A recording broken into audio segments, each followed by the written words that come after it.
Well, hello. How are you guys? I'm a little concerned about how this live is going to go, and I'll show you why. I mentioned last time that there were some weird issues happening.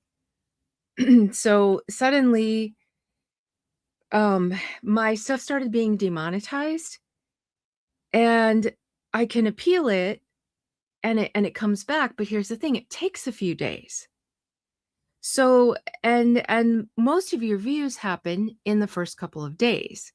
After that, you're not really in the algorithm anymore because it's not a new video. It doesn't get noticed so much. So by the time I get it dealt with, the chance of many people getting to see it um or any real monetization, which I mean, according to Blake bots, we're just rolling in dough. In reality, it's not much. But still, like those first few days is when you get the chance to make money off your videos.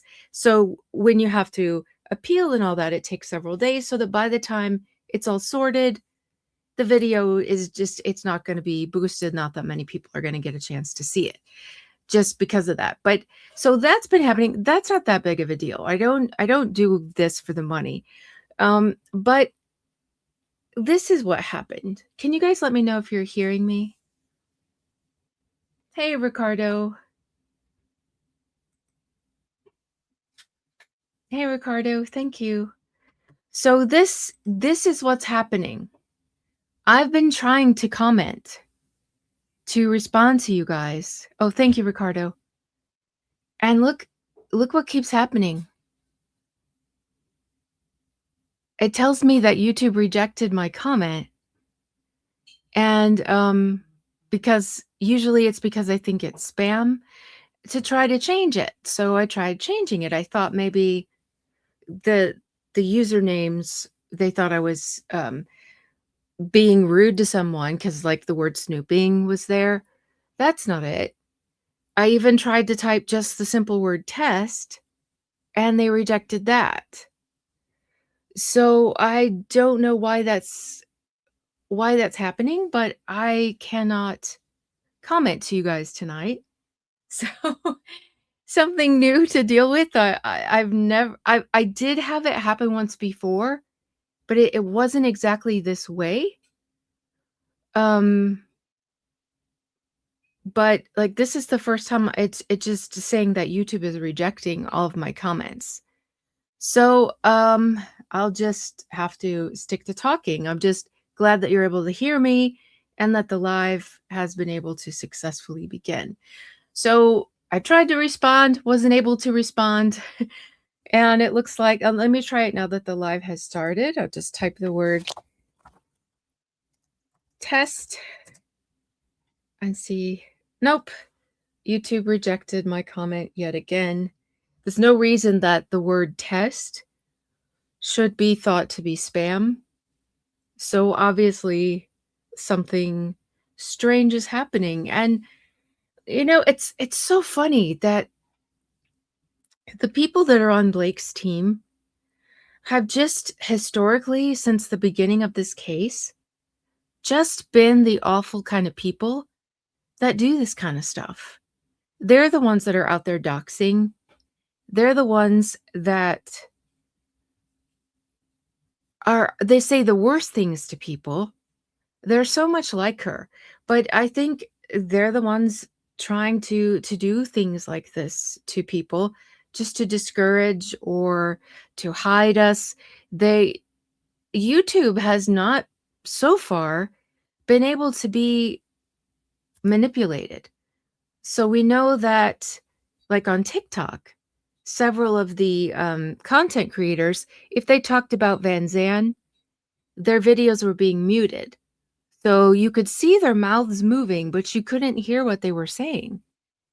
But on YouTube, everything seemed to be pretty safe. Like they couldn't really do anything, that there was enough protections on YouTube that most of the time we ended up pretty well protected, that they weren't able to interfere, even though some other places they were. And now it seems like somehow it's been able to cross over into YouTube, which is very disturbing to me. I think it was Don't F with Justice who told me that Ryan had bought some kind of ownership shares or something to StreamYard, which is the software that we use in order to stream on YouTube. Because you have to have, if you're just going to put a recorded video, you don't need anything. But if you're going to have to stream, especially if you're going to add extra people, you have to see. Oh, it was Christina. You sent it to me. Okay, I couldn't remember who it was. But you have to use some different kind of software. You can't just exclusively use YouTube if you want to actually go live. And so apparently he owns thank you, some kind of ownership share now in StreamYard. And so I thought maybe some weird things were gonna start happening. Okay, Christina says it was Holly who looked it up, and then I dug into it. So I don't remember the details because I think it's been like over a month, and it's been a very busy month for me. Is it that he owns some kind of ownership share? Is that what it is? Streaming live. I'm with you. They're coming for our free speech, and I blame Raisin Reynolds. Yeah, it's crazy. Like some people just they can't just play fair. They can't just state their claim, handle their case, and proceed. They have to fight dirty against the other side. Where when you know that that you're on the right side of justice, you don't feel the need to do that. Like for us, we're team truth, and we've always said, like from the beginning, if something comes out that proves, okay, thank you, Christina. She says one of his investment companies bought shares, and the investment company is Bending Spoons. I couldn't remember the name of that. So that's the situation. Oh, Lori says she was watching trial coverage today and they had the same problem. So maybe it's a YouTube glitch that's happening. So hopefully that's all it is and not some evil plot to try to attack content creators reporting on this case. That makes me feel better, Lori. Thanks for letting me know that. And Ghost Pepper says backup channel consider. I do have one.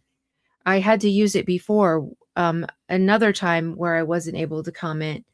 It was I can't remember exactly what was happening that time, but it was a little different than what's happening today.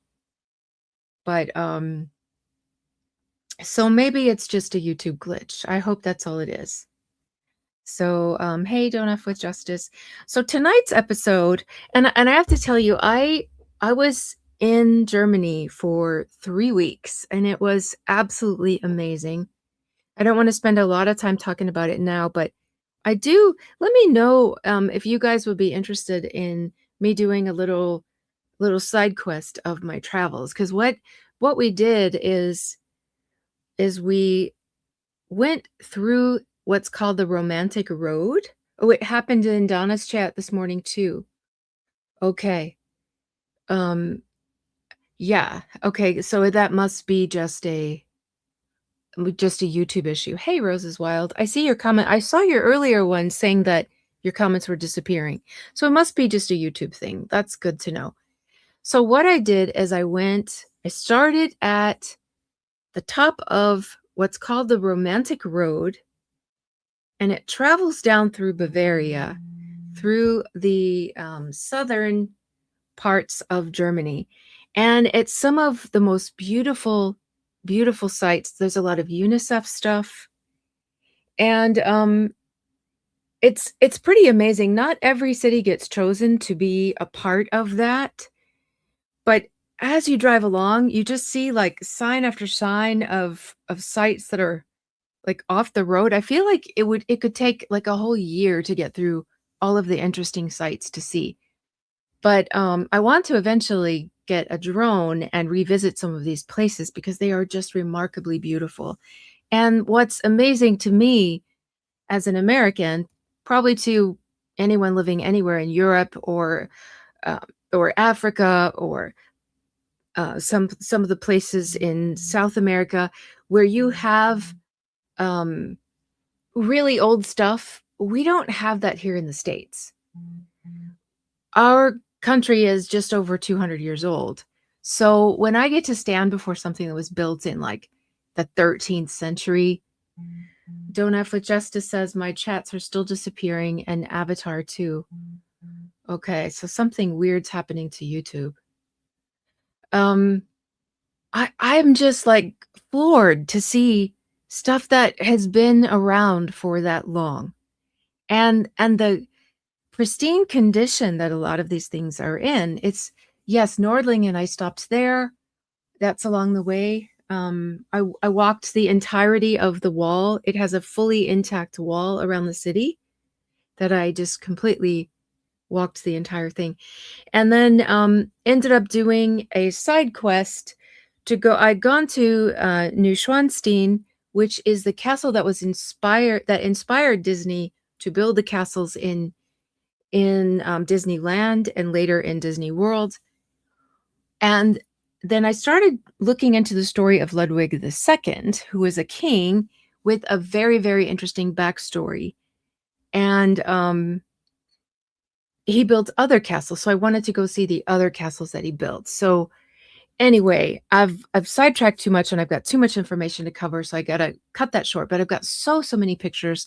Let me know in comments either here or on my community tab if you guys would be interested in seeing some travel videos of that stuff, because it was just an absolutely amazing adventure. And I love the history of it. I wanted to approach it as not just a travel video, look at this, but I wanted to dig into the history and tell the story of the things. So and also several of you have asked about me doing kind of voice stuff that to help people sleep, and I thought you could definitely use that, especially if you're not interested in history. If you wanted that to be um,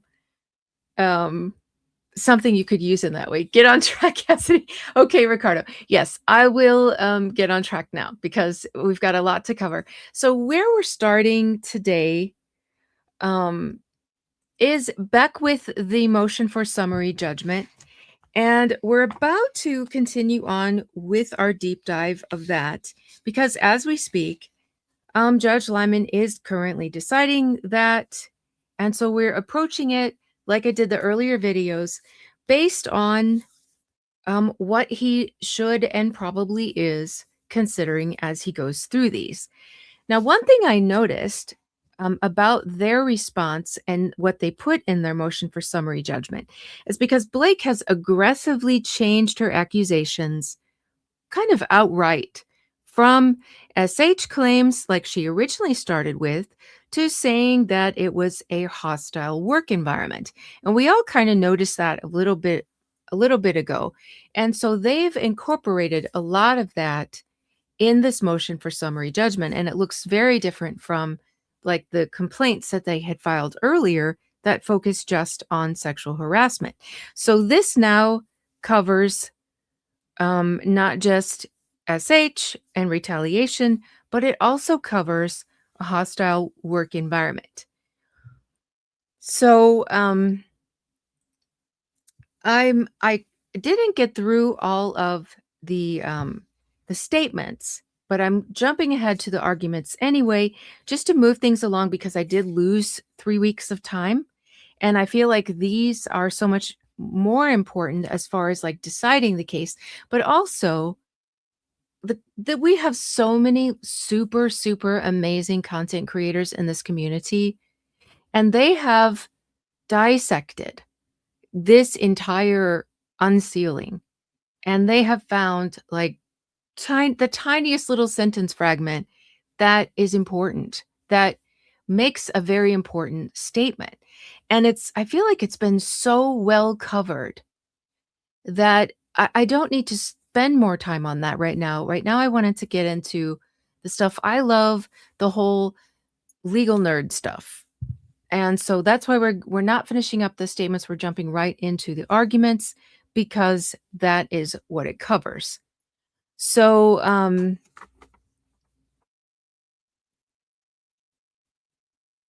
whereas the statement of facts, they were juicy, there were all of those little golden nuggets of information.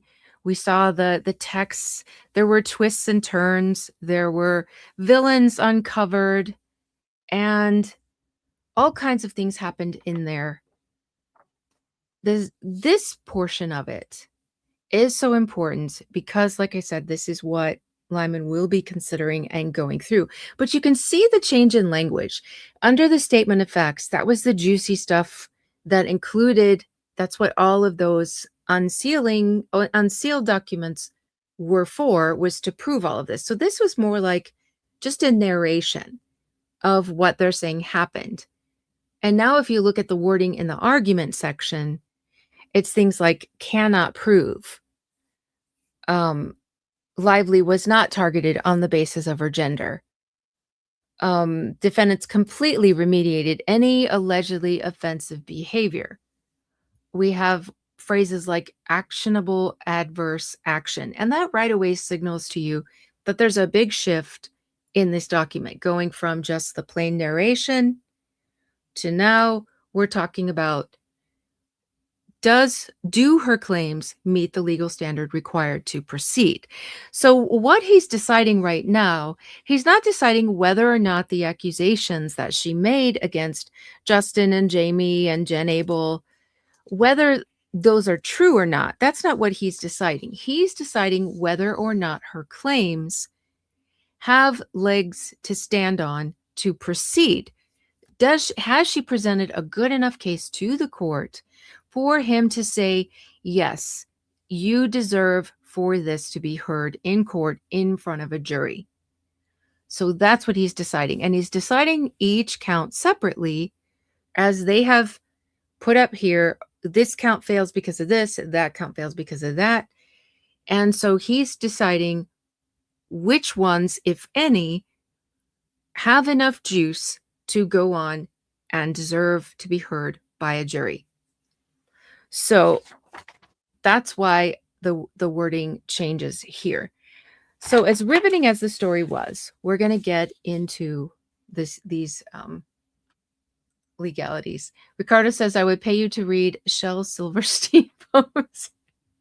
Are you taking me off track again after you told me to get on track? The pivot joke, oh my goodness, that I think is still like the best episode ever of all of the Friends episodes. Okay, so here is how I approach. I don't know how the judge or how his clerks go about the approach. Hey, Lauren, how are you? We haven't talked in a while. I miss you. Read pie recipes. I might do that one day.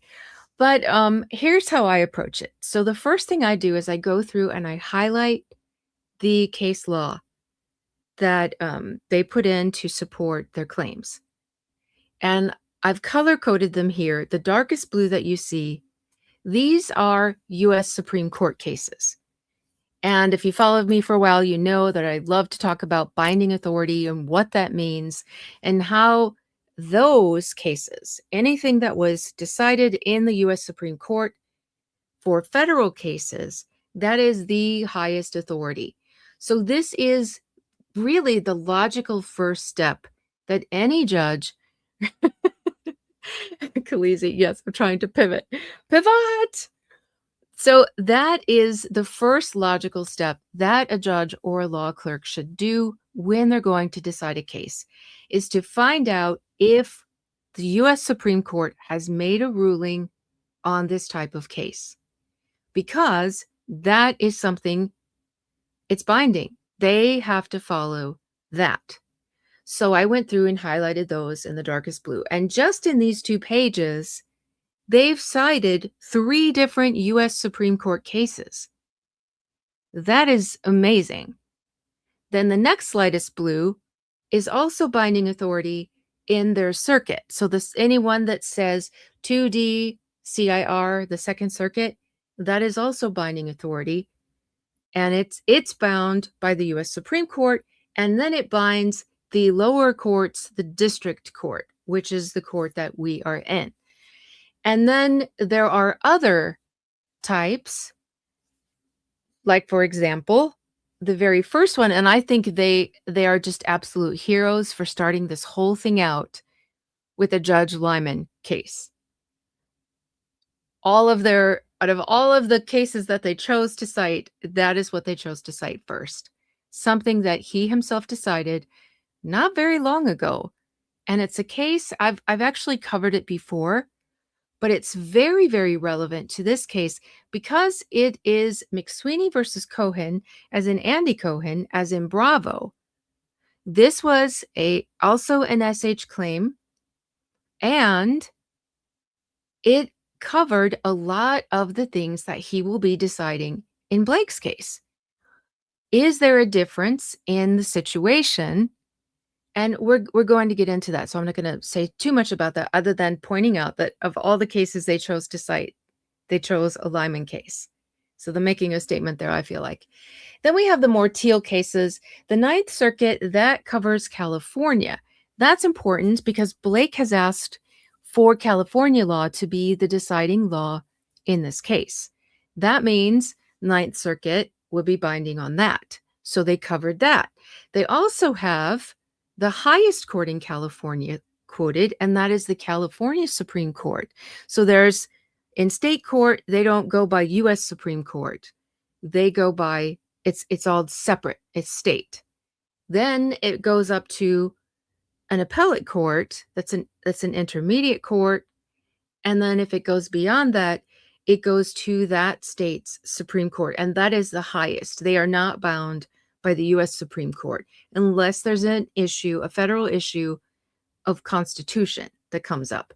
So if he uses California law, he will go by these cases. So they have completely covered themselves. New York law, California law, binding authority, U.S. Supreme Court. They've got a case from each of those. And I think this is extremely well done. And it says a lot about their case. If you have a really good case, you can provide the court with this beautiful buffet of binding authority to support your case. So if you remember a while back, I used to love to go through Wayfarer's filings because they would say, because Blake would have this, her team would have this case law cited throughout, but then when you looked it up, it wasn't relevant to her case at all. It would be in some cases completely opposite of the point she was trying to make. And I love to bring it up, and they love to bring it up every time. Like, what are you talking about? This does not support your argument. Then I've also found that when they were trying to prove that FIHA, for example, would apply in this court, they had absolutely zero New York cases to support that because they didn't exist. So that's an issue. When you cannot find case law that supports it, that supports your claim, that is a huge tell about your claim. And this is what we have seen historically in Blake's case. She cannot find good case law, especially binding authority, to support her arguments because they don't exist. The only reason that her huge team of very, very expensive attorneys would not have put New York case law in their claim would be because they couldn't find it, or that it didn't support it. So this looks absolutely amazing that they're able to find all of this amazing case law in both states to support their case. And we're going to go through these cases today and show, according to this case law, how Blake's case measures up compared to how Wayfarer's defense measures up. So that you're going to, and I wanted to say that today, because I've been stressing this binding authority. You guys who regularly watch are probably sick of hearing me say that. I do repeat it a lot just in case someone hasn't heard it before. There's someone new to the channel. But you're going to see in a real example of why I always stress that, why it's so important, because the, that's going to come up in one of the cases today. All right. I'm just checking my notes to see if I missed anything. Okay, so this is where they start to legally just dismantle her case. So, as I said, in order for her case to be able to move along to trial, her arguments have to be legally sound enough to meet the established standards to have the right to proceed. So, these dispositive motions, the motion for judgment on the pleadings and the motion for summary judgment, they serve the purpose of disputing that.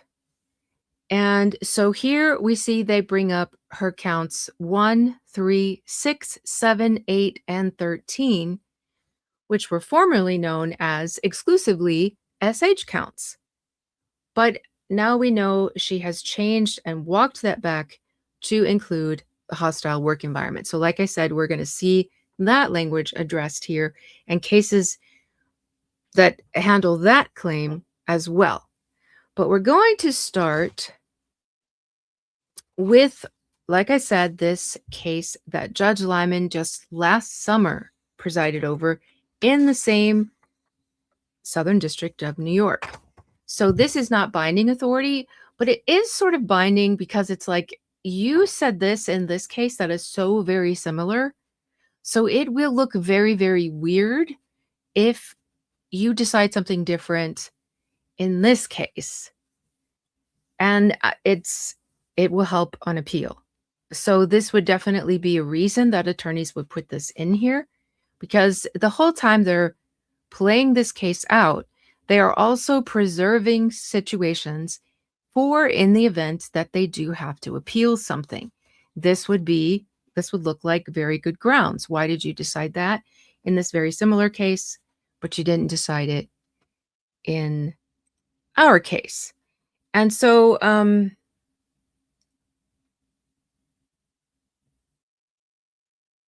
this is directly from that case. It is Leah McSweeney. She was on Bravo is as part of The Real Housewives. I've never watched the show, so I don't know any of the surrounding information beyond what's mentioned here in the context of the case.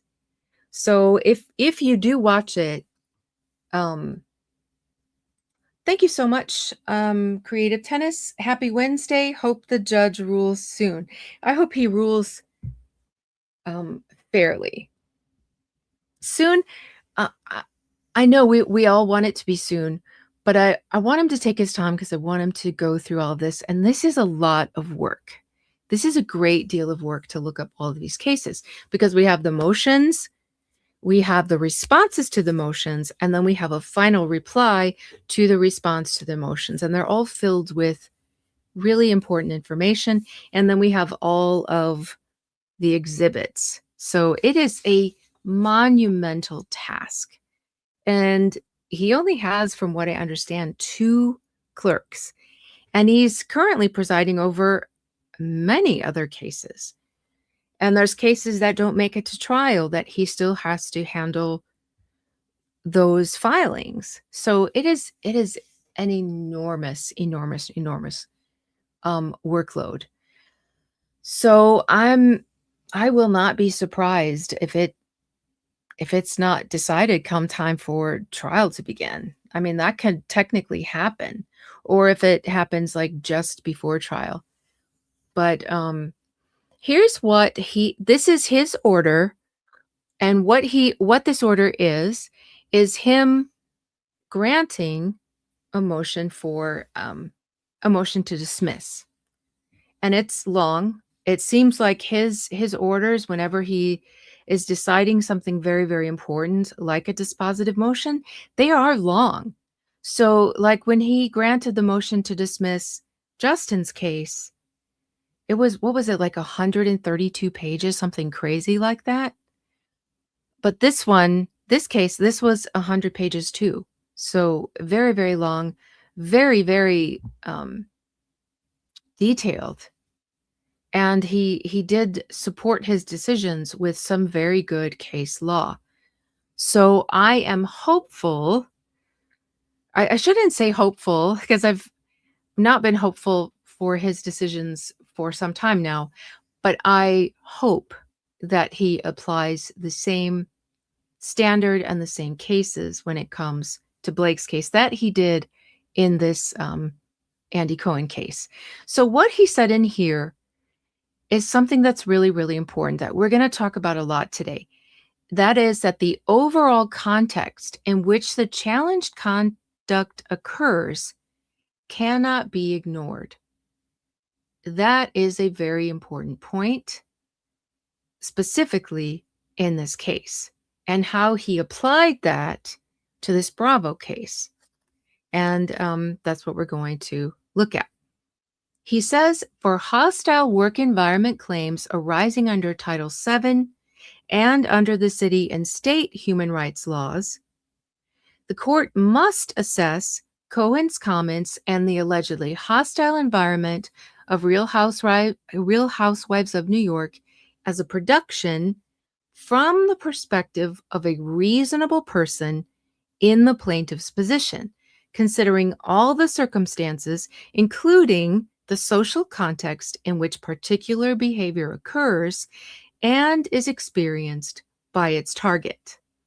And then he cites these two binding authorities, one from the Second Circuit and then this one from the U.S. Supreme Court.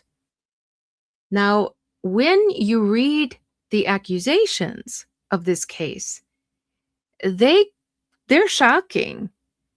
And as just Shorty says here, McSweeney had issues and a pre-existing substance abuse history.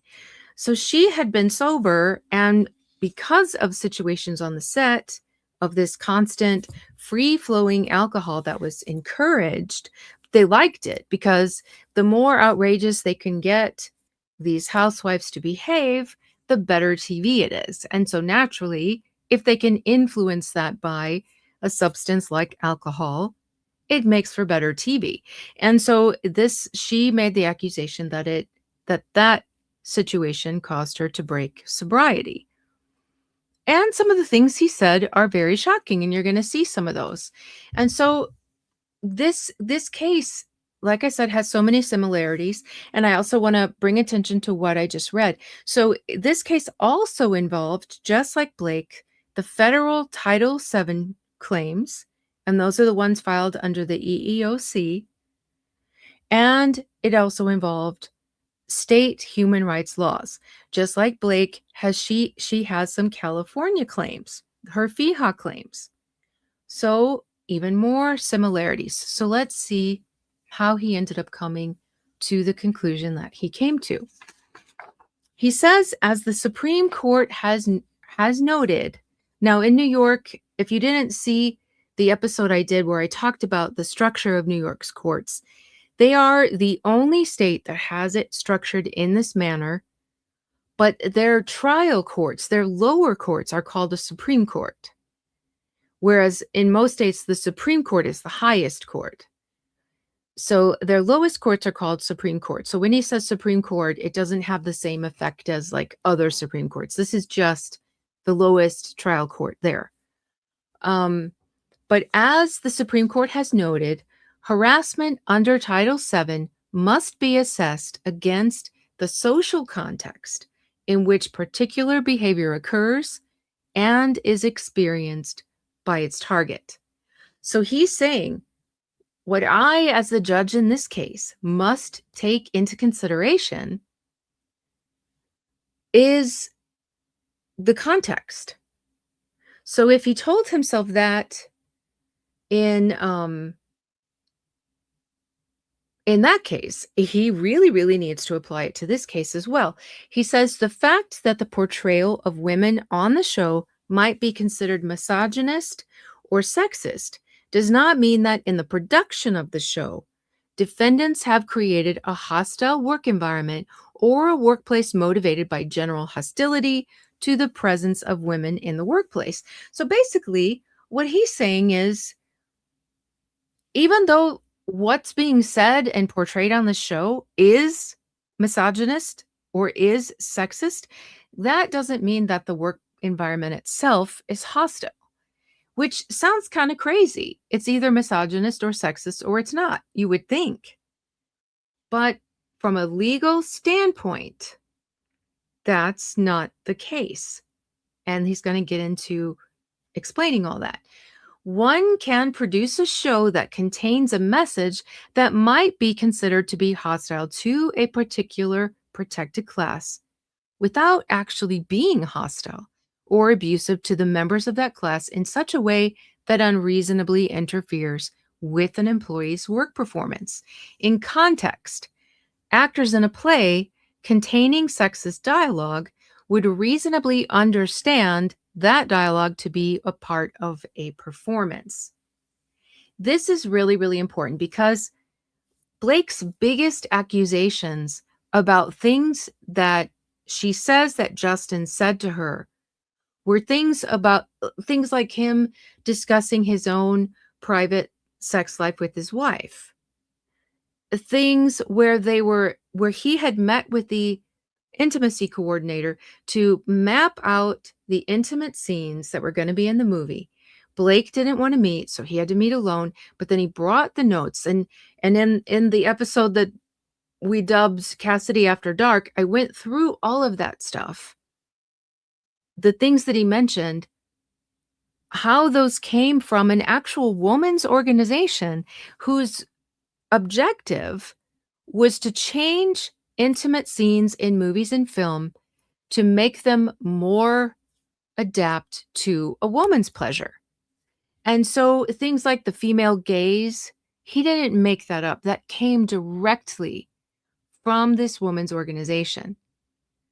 Other things that were mentioned, like oral. I'm going to get demonetized again. I just know it. So if I use like substitute words or things like that, it's not me being squeamish. It's me like in fear of being reported again and losing my channel on YouTube. If you lose your channel, you can't just make a new one. Like that's it. You're done on YouTube. So I'm proceeding a little overly cautious just because of the weird stuff that's been going on. So excuse my yes, Cassidy After Dark Part 2. So I'm not being squeamish. I'm just trying not to lose my channel here. But all of those things in that conversation that her apologists have been saying are so outrageous and so horrible. How dare he say that to her? How disgusting he was to say that to her. They were in the context of he just spoke with an intimacy coordinator who gave him a lot of stuff to think about and to consider. And then he went to the fellow actor who was going to be in these intimate scenes to plot out the intimate scenes. In order to plot out those intimate scenes, where you had Sony saying, make it more spicy, we want it sexier, we want it more adult, we want it hot. He was obeying direction from the company, and he was following guidance from the intimacy coordinator and this women's organization. And if they were grown-up professionals, they should have been able to have this conversation and map out an intimate scene that wouldn't have been objectionable to anybody. But Blake was not mature enough or professional enough to hold that conversation and ran off and said, I've been harassed and I need to sue. So, but in the appropriate context of a director speaking to an actor, he was also the actor that was going to be in the scene with her. It should have never come to a lawsuit. He was doing his job, and it should have been seen in that context. Thank you, Parky Posey. Drake versus UMG. Basically, Kendrick Lamar's case got dismissed because the judge took the full context of rap beef, not just the one song. Drake's lawyers are the same as Blake's. Yes. I remember that. I remember reading about that. I didn't watch the trial, but I did keep up with some of the stuff that was happening. And exactly, that's what that's what they're supposed to do is keep that context is key. Context matters. Um okay, he continues rather than an expression of hostility or animus towards their gender and it should be seen. Wait, where am I? So they should understand that the dialogue is part of the performance rather than an expression of hostility or animus towards their gender. So this is what he decided in this case. These are all his words. An individual actor in the play might find the experience of performance subjectively painful. So even though they understand they're playing a role, if they're being shouted at and degraded, especially if you're in a protected class and that protection is being attacked, even though you know it's playing a role, it might feel painful. But without more, she would not have a claim. He just said it outright. She would not have a claim for a hostile work environment because even if the use of sexist dialogue happens to involve sex, it is not discriminatory discriminatorily hostile to an employee based on his or her sex. That is another very important thing. Based on sex. You're going to hear that a lot too, meaning based on gender. He continues, this is a really, really important footnote. Um, Cohen said some really shocking things. Most of us, if someone said this to us in a workplace or maybe even outside of a workplace, we would find this offensive. I mean, this goes well beyond anything that Blake accused Justin of saying. But Judge Lyman in this case determined that in this ruling, context matters and that McSweeney didn't have a case. So in this footnote, he says plaintiff offers as evidence of the pervasiveness of sexist comments and attitudes at Roney various statements from defendant Cohen in written publications. So here are some things, some different publications that wrote about Cohen and the stuff that he said. So Not All Diamonds and Rosé quoted him as saying, I was kind of a nice Jewish boy talking to women about boob sizes and plastic surgery and their love lives. These were topics I probably couldn't get away talking about if I were straight, by the way. Certainly not in the same way. In that same Diamonds and Rosé, Not All Diamonds and Rosé, he says, this is very un-PC or politically correct to say, but I also, look at this. Look at this. Couldn't get over how big Lori Peterson's boobs were. Out of his own mouth, direct quote. I'd never considered that this could be a thing. He is literally talking about a woman's breasts, the size of a woman's breasts. In an interview with the Washington Post, Cohen is quoted as saying, I've asked too many inappropriate questions. Look at the things that he's asked about. I've asked women questions about their vaginas, their sex lives, their marriages, their families. There is no stone I've left unturned. This is so important because Blake has claimed that Justin talked about his sex life with his wife. So these are exact things that Cohen has said and asked other women about. And Judge Lyman ruled that context mattered and so that it wasn't sexual harassment. Dismissed it at the motion to dismiss stage. These comments, this is what he decided, cannot give rise to a hostile work environment claim. So, talking about the size of a woman's boobs, asking questions about women's genitalia, their sex lives, their marriages, their families, he says his own words, these comments cannot give rise to a hostile work environment claim. Leaving aside that plaintiff does not allege she was aware of them at his capacity as employer towards his employees, they thus did not alter the terms and conditions of plaintiff's employment. Right? Oslo time? Oslo time says Lyman needs to remember this when the time comes. Exactly. That's why they posted this case. That's exactly why. This is the very first case they cited. He's saying, yeah. He doesn't even say, yeah, these were inappropriate. He just says they didn't alter the terms and conditions of plaintiff's employment. Was Blake's conditions of employment affected by any of the accusations that she's made? She got paid. She didn't get fired. She didn't get demoted. She didn't get punished in any way in her employment. So by his standards in this case, if he applies the same standard to Blake's case, he has to say it cannot give rise to this kind of claim because it didn't affect her employment.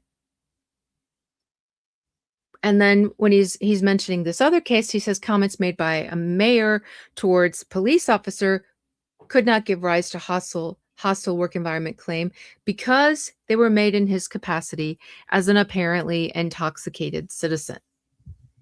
If he was not operating as a mayor. So it's always been funny to me the way that the Blake apologists, and I stole that expression from Brittany Kay because I just loved it. I think it's so perfect. The way they have jumped on these accusations and been like, Justin's so disgusting. This is definitely SH. And then you see in actual case law the kind of stuff that is required to meet the legal standard. This is why you can't base it on your opinion or someone else's cited opinion. This is why you have to do this. You have to go in and you have to read actual cases that have been decided in the actual court where it's taking place. Because your opinion, I might have read this years ago and been like, oh wow, this is terrible. She can sue him. And it might feel that way. It might feel like it should be. You might be looking at this case and going, wow, he should have been sued. She should have won.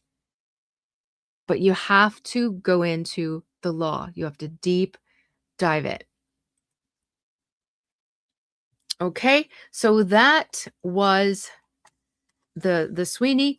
And next we're going to get into this first U.S. Supreme Court case. And if you notice the word accord, I highlighted in pink because you may not know right away what that means. It's a legal term that's put before a case when you have just cited a case. So you're citing an additional case. And so it just basically means that this case that you're citing next explicitly agrees with the same rule that's just been stated. So it's like saying see also or in agreement with. So when you see that accord, that's not part of the case. That is just saying here's an additional case that agrees with that very legal standard. So this is a big one. This is from the U.S. Supreme Court. It is Burlington North and Santa Fe Railroad Company versus White. So Sheila White, she was the only woman in her department at this railway company.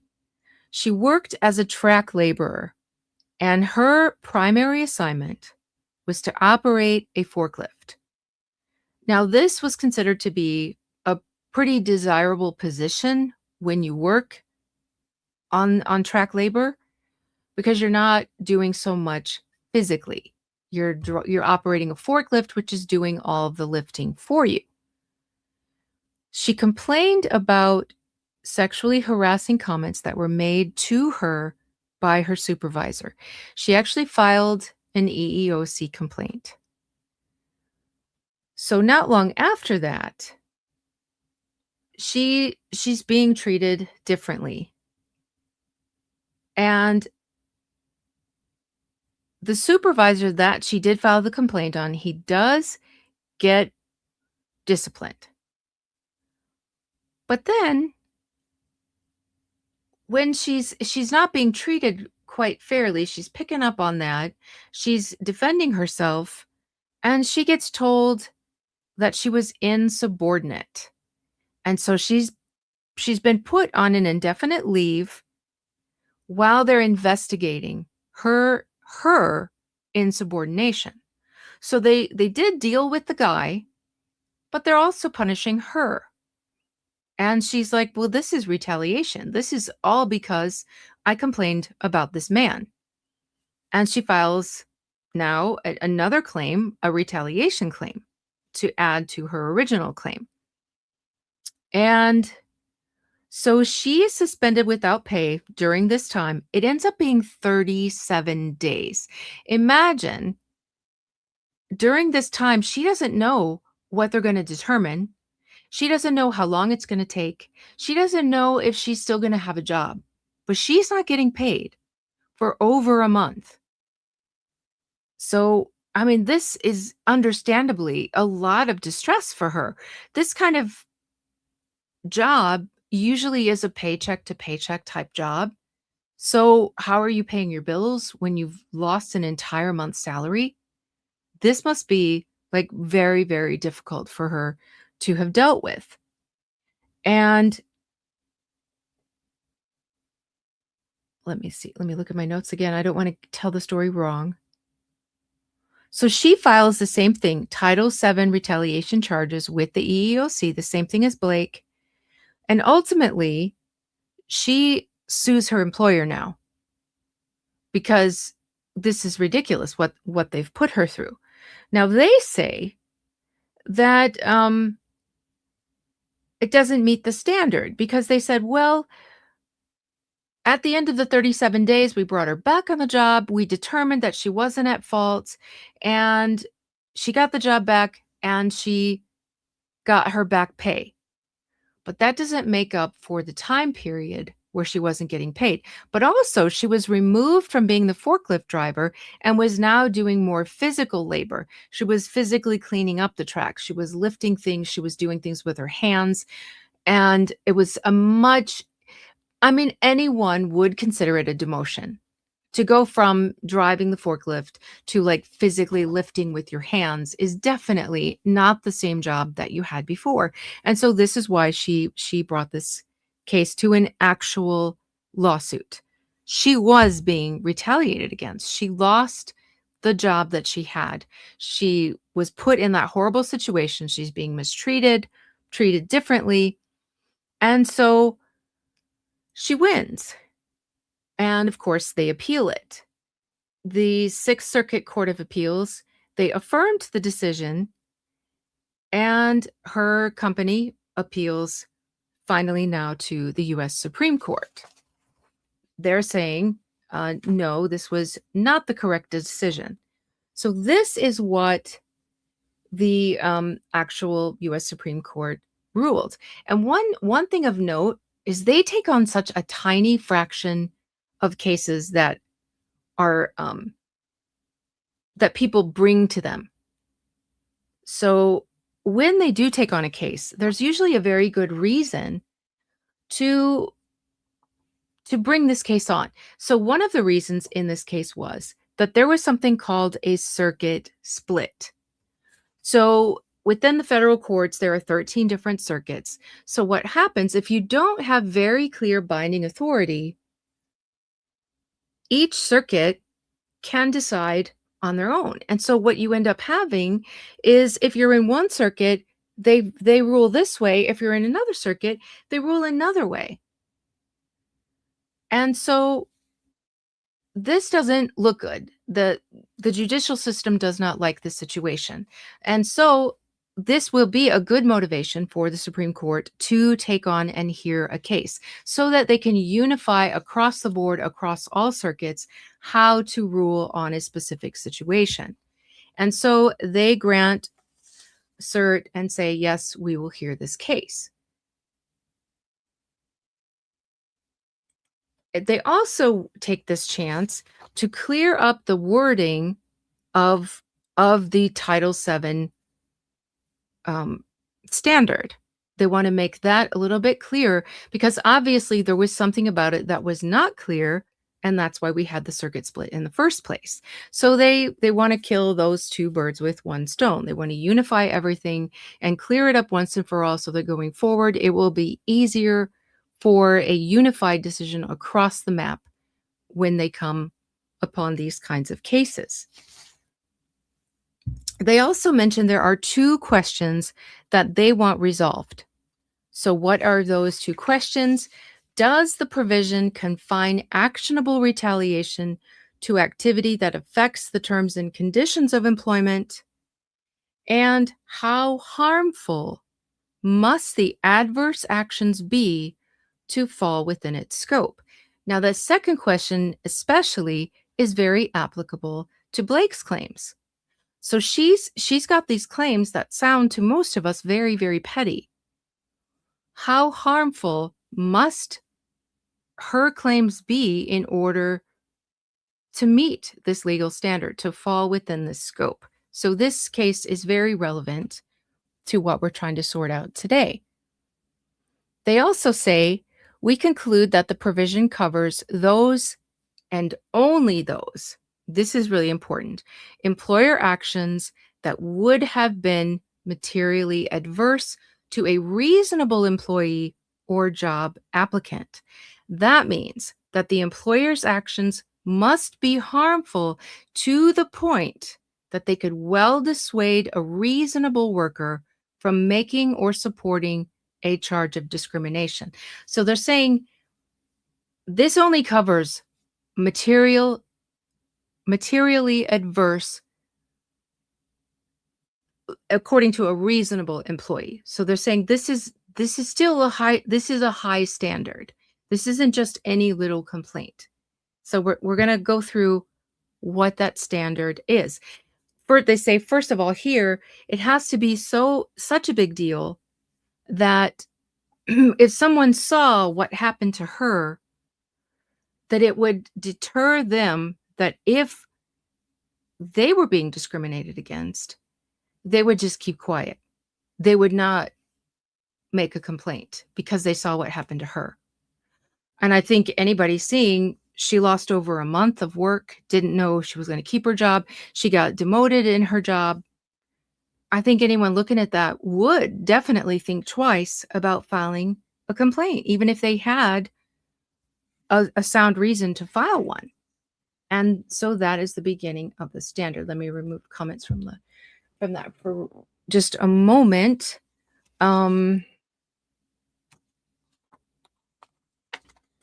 I think I made this. Did I have one more? Yeah, this looks bigger here. So they continue on in their decision that it covers only those employer actions that would have been materially adverse to a reasonable employer applicant, like we just read. The proper formulation requires a retaliation plaintiff to show that the challenged action might have dissuaded a reasonable worker from making or supporting a charge of discrimination, like we just read. Sorry, I just repeated that. And now we're going to get into a couple of legal phrases that we need to look into those definitions. So, like we have this term material adversity. They have to separate that from trivial harms. So they're recognizing some claims are brought to court that are just trivial, and some meet this high standard of material adversity. So we got to figure out what all that means. Let's look at some of the other of these words, though, before we do. Let's see, what were the other words?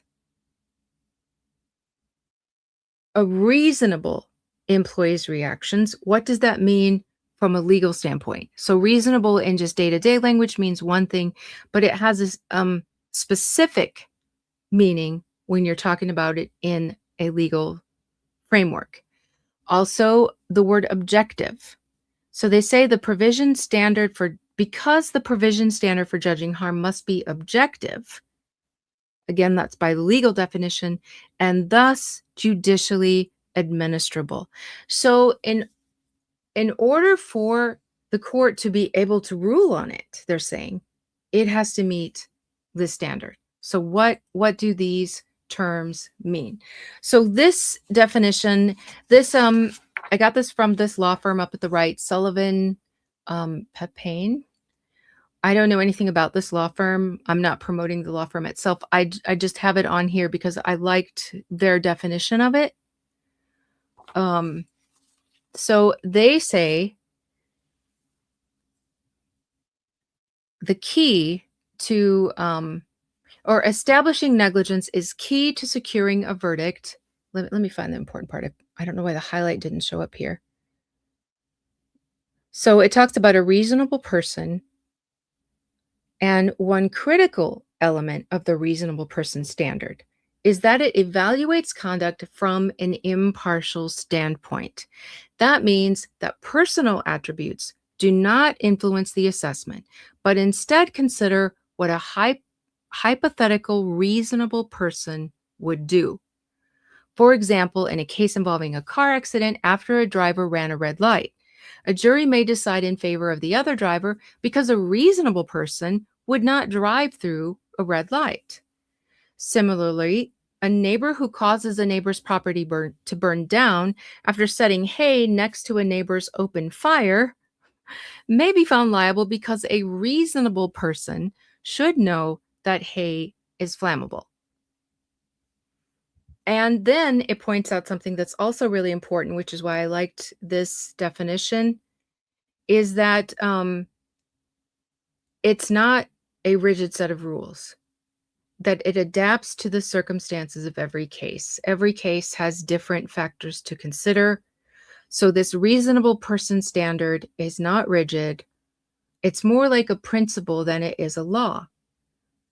And so once you see how the courts regularly exercise this principle, you start to understand what this reasonable standard means. So here's some good criteria. It also mentioned the words objective. So first we're going to talk about subjective on the right. So the subjective person, this is like Blake's personal opinions, her interpretations, her feelings, her beliefs. That is considered subjective. If you're talking about evidence, subjective evidence is relying on personal accounts. And let me look at what he said here. Rather than external verifiable facts or widely accepted standards. It focuses on what is happening within a particular person's mind or experience. So in Blake's mind, she says that she felt that she was being harassed. But the court can't just say, well, that's the way you felt, so that's the way it is. They have to instruct the jury to look at it objectively, not through Blake's eyes, but through what a reasonable person would think in the hypothetical situation. So objective refers to the interpretation of words, actions, or agreements based on what a reasonable, informed person would understand them to mean in a given context.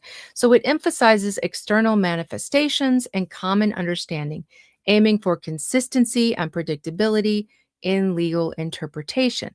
When a court or legal body seeks the objective meaning, it puts itself in the shoes of the hypothetical reasonable observer to determine the most logical and widely accepted interpretation.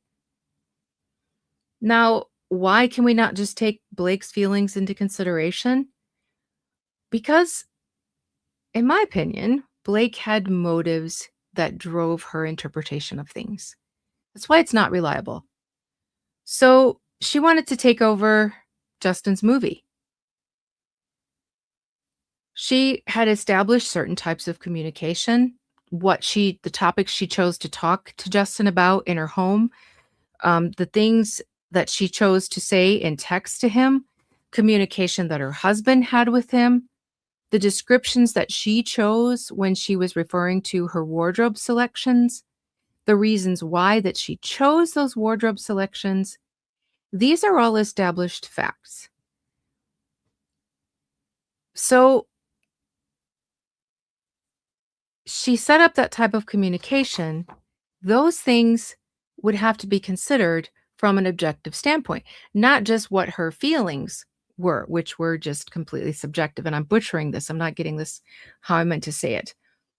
But so, for example, with their situation, would a person, so the jury has to ask themselves in an objective way, would a person who brought up the subject of circumcision with a man in her home in regular conversation, and in this conversation, the man expressed that he'd struggled with the decision with his own son, would a person who did that objectively be offended if he offered that the reason for the struggle in his family was because he was from a background that regularly had circumcision performed and therefore had had this medical procedure done when he was born, and his wife was from a culture that does not practice it regularly or view it as an important procedure?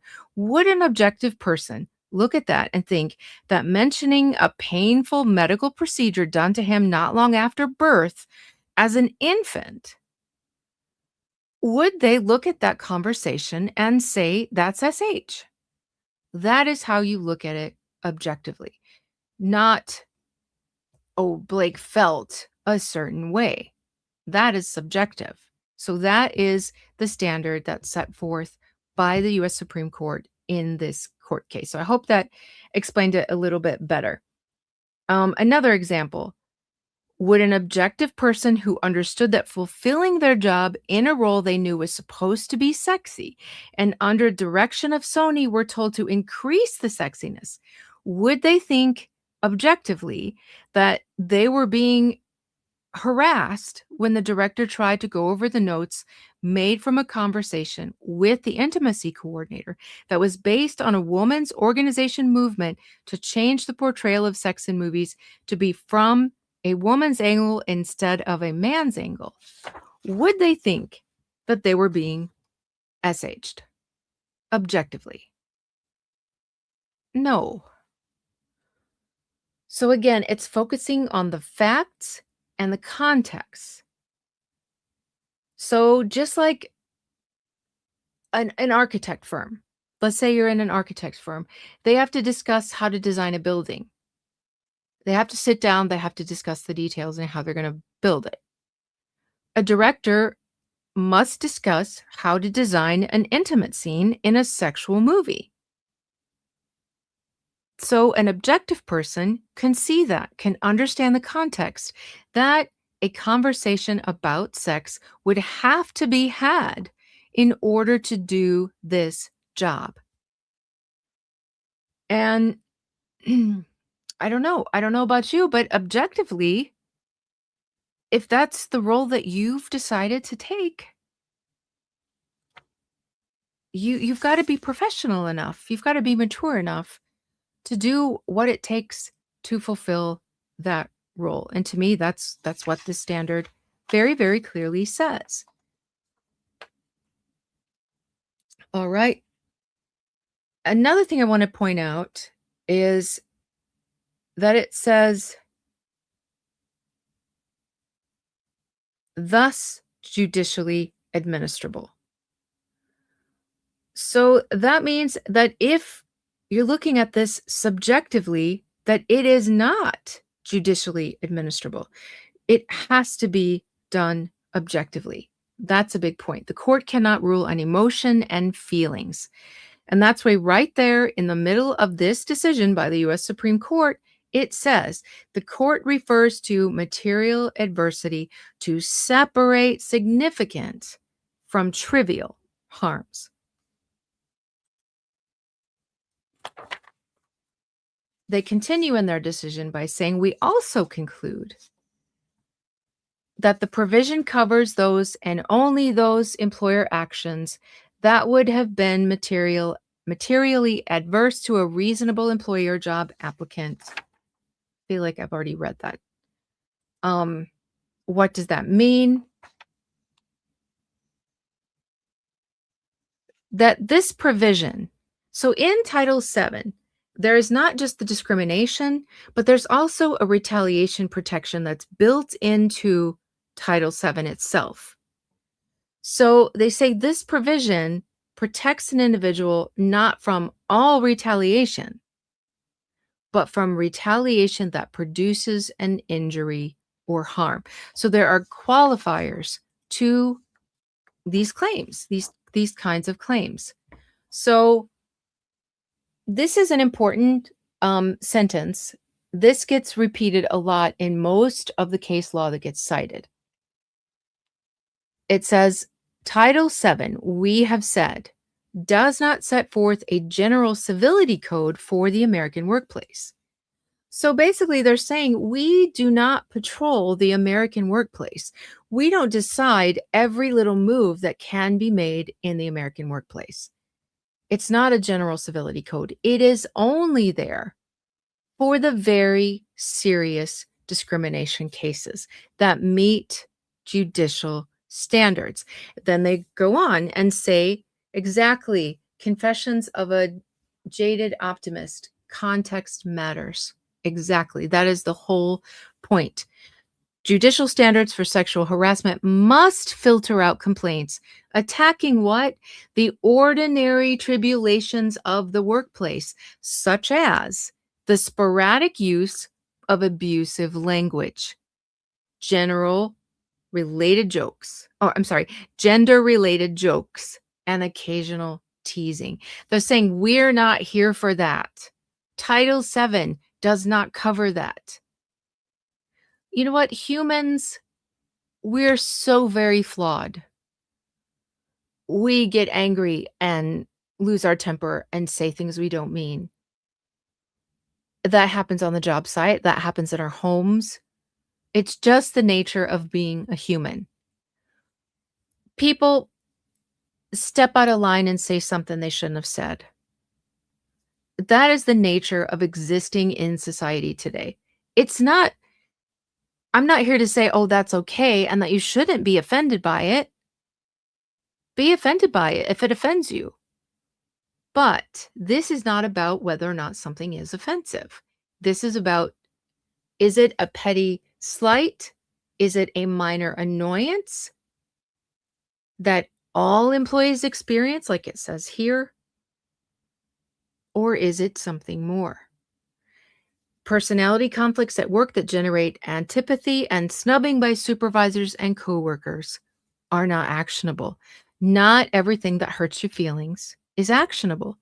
The anti-retaliation provision seeks to prevent employer interference with unfettered access to Title VII's remedial mechanisms. So, like in the case of this woman, she was basically demoted from her job. She lost over a month's pay. That was huge. This separates those real things from things that are petty. What happened to Blake that interfered with her employment in a bad way? Nothing. She, in fact, ended up with so much more. She got the PGA credit. She got to edit it. She got to change the entire musical score to the movie. So many things. She didn't lose anything. She gained. So her claim under Title VII fails in so many ways. But it continues. Normal petty slights, minor annoyances, and simple lack of good manners will not create such deterrence. We refer to reactions of a reasonable employee because we believe that the provision standard for judging harm must be objective. I text and talk so much shows about my bosses. Parker Posey says. Oh, and thank you again, Parky. I always call you Parker because of Parker Posey, Parky Posey. Um, yeah, that is the human. That is you being human. That's what we do. And some people cross the line and do it publicly, and it hurts feelings and it offends people. But is it interfering with your job? Is it so bad that it would deter someone else from reporting? Because this is all about unfettered access, unfettered access to these mechanisms, these protections against discrimination.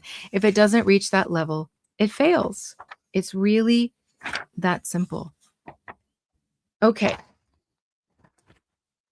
Now, they continue. This is still that same Supreme Court case. We refer to reactions of a reasonable. Oh, I read that already. It avoids the uncertainties and unfair discrepancies that can plague a judicial effort to determine a plaintiff's unusual subjective feelings. And that's where it says it. Context matters. And that is the bottom line. So coming back to Blake's or Wayfarer's motion for summary judgment,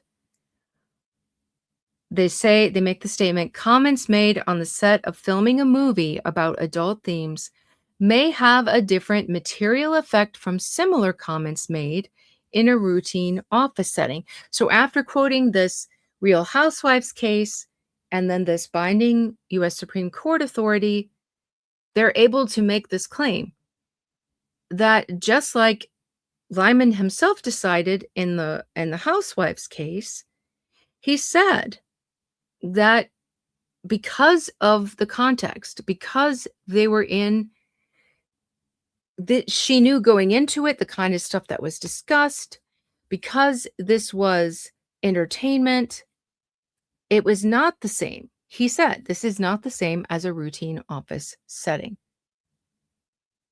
He made that distinction. And because of that context, he found in favor of the defendants and he granted the motion to dismiss.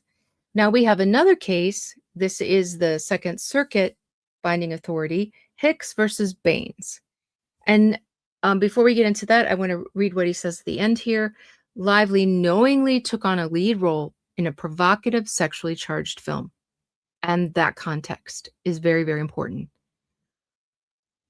Based on a book famous for its intense, intimate scenes. I showed you comments about made about Colleen Hoover and her writings, and it just said that her genre is trauma porn.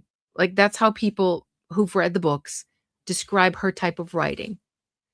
So when viewed in context, no reasonable juror could find that the handful of comments and miscommunications Lively has mustered amounts to sexual harassment. I mean, seriously, we have her saying, "Oh, did you feel sexually harassed by Steve Sarowitz?"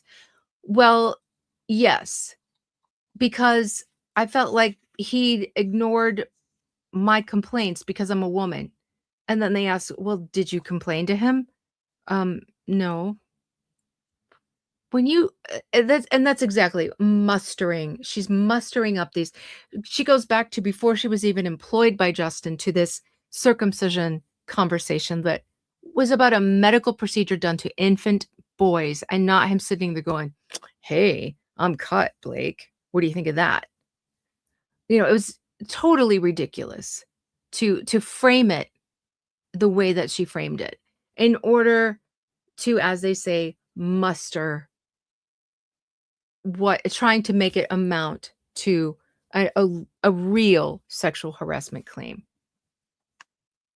But now going on to this Second Circuit one, this is a case of Hicks versus Baines, as I said, and this is the facility where this happened, but it was a case of racial discrimination.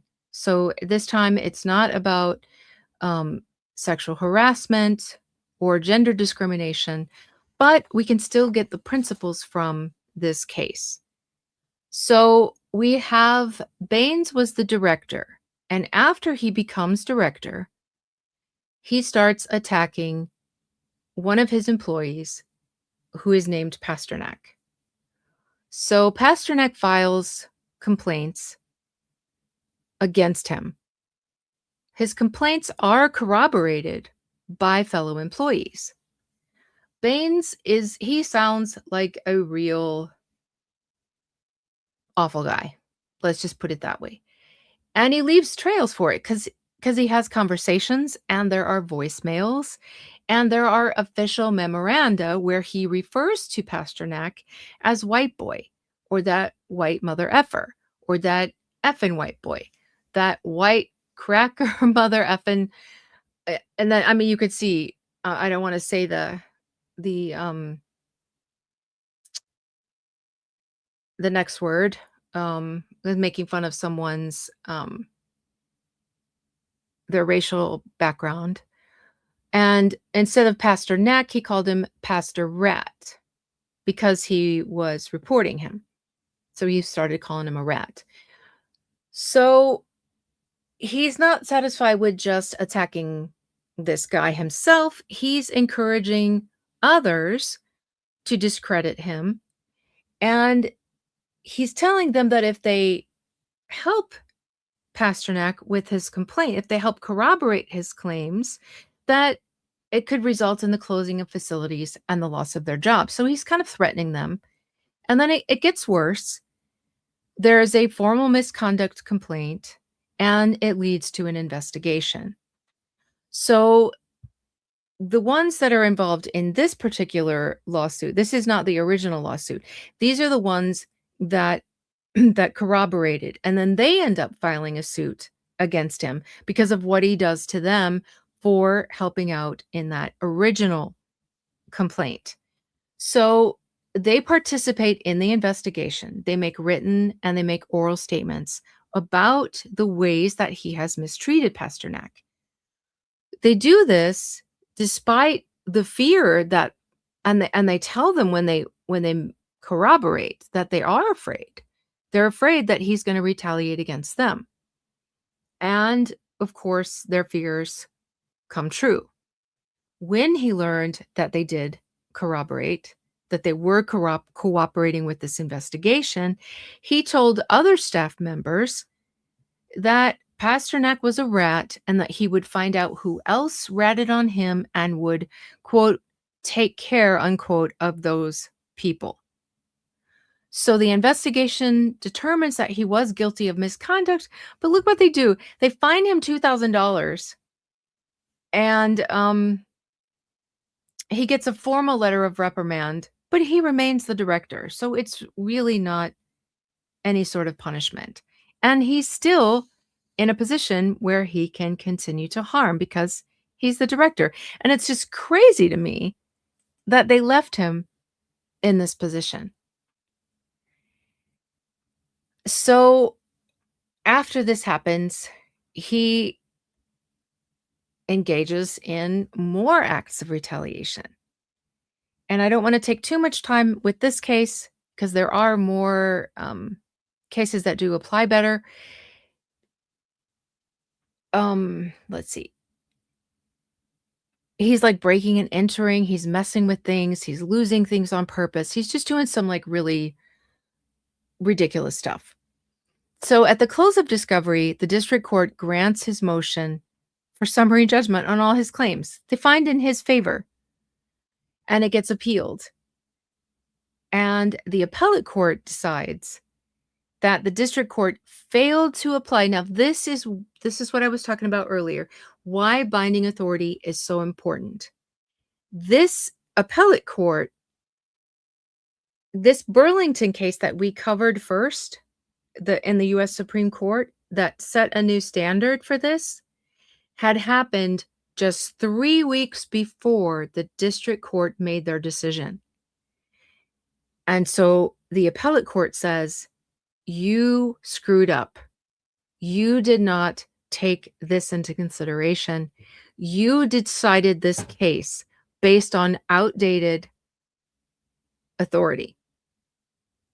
And so you messed up, and so we're reversing. That's why binding authority is so important, because if you don't follow it, the higher court that reviews your case can and will determine that you ruled incorrectly, that you did not follow the binding authority that you were supposed to follow. And in this case, it had just happened. He could have said, well, they weren't aware yet that this had happened, but they didn't. They said, you made the wrong decision, you used the wrong criteria, and therefore you came up with the wrong decision. And now take this and fix it. They vacated the decision and said, fix it according to this new and binding standard that you have to follow. So that's why I'm always stressing the importance of it, because it's very, very important. I mean, it exists for a reason. Okay. Another one of the crazy things he did, this facility, they take care of children, um children like that are going into foster care and stuff. This guy was on purpose not paying the electrical bills and not paying the food bills that would have left these children without electricity and food. And so the employees who really and truly cared about their jobs and cared about the children in their care were having to foot the bill to ensure that these kids had electricity and food. Like, it was bad, awful stuff. And so this case was important because it established in the Second Circuit that you must follow this legal standard. Okay, so coming back to the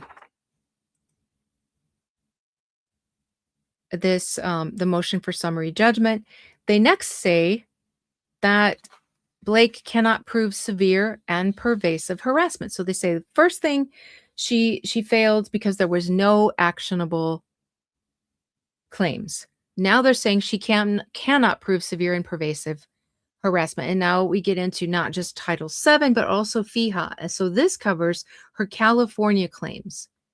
They say that this act does not address trivial slights. We know that now because we've seen the case law that says so. Nor prescribe a general civility code for the workplace. We saw that in the actual case. We know that this is true. That when they say this, they're not just saying it, that this is actually true. How is Blake going to overcome this legally? How is she going to overcome this case that was decided in the U.S. Supreme Court and this binding authority that's been decided in the Second Circuit? She can't. And now they give more cases. But one of the things that they focus on is repeating this line that Title VII and FEHA as well are not civility codes.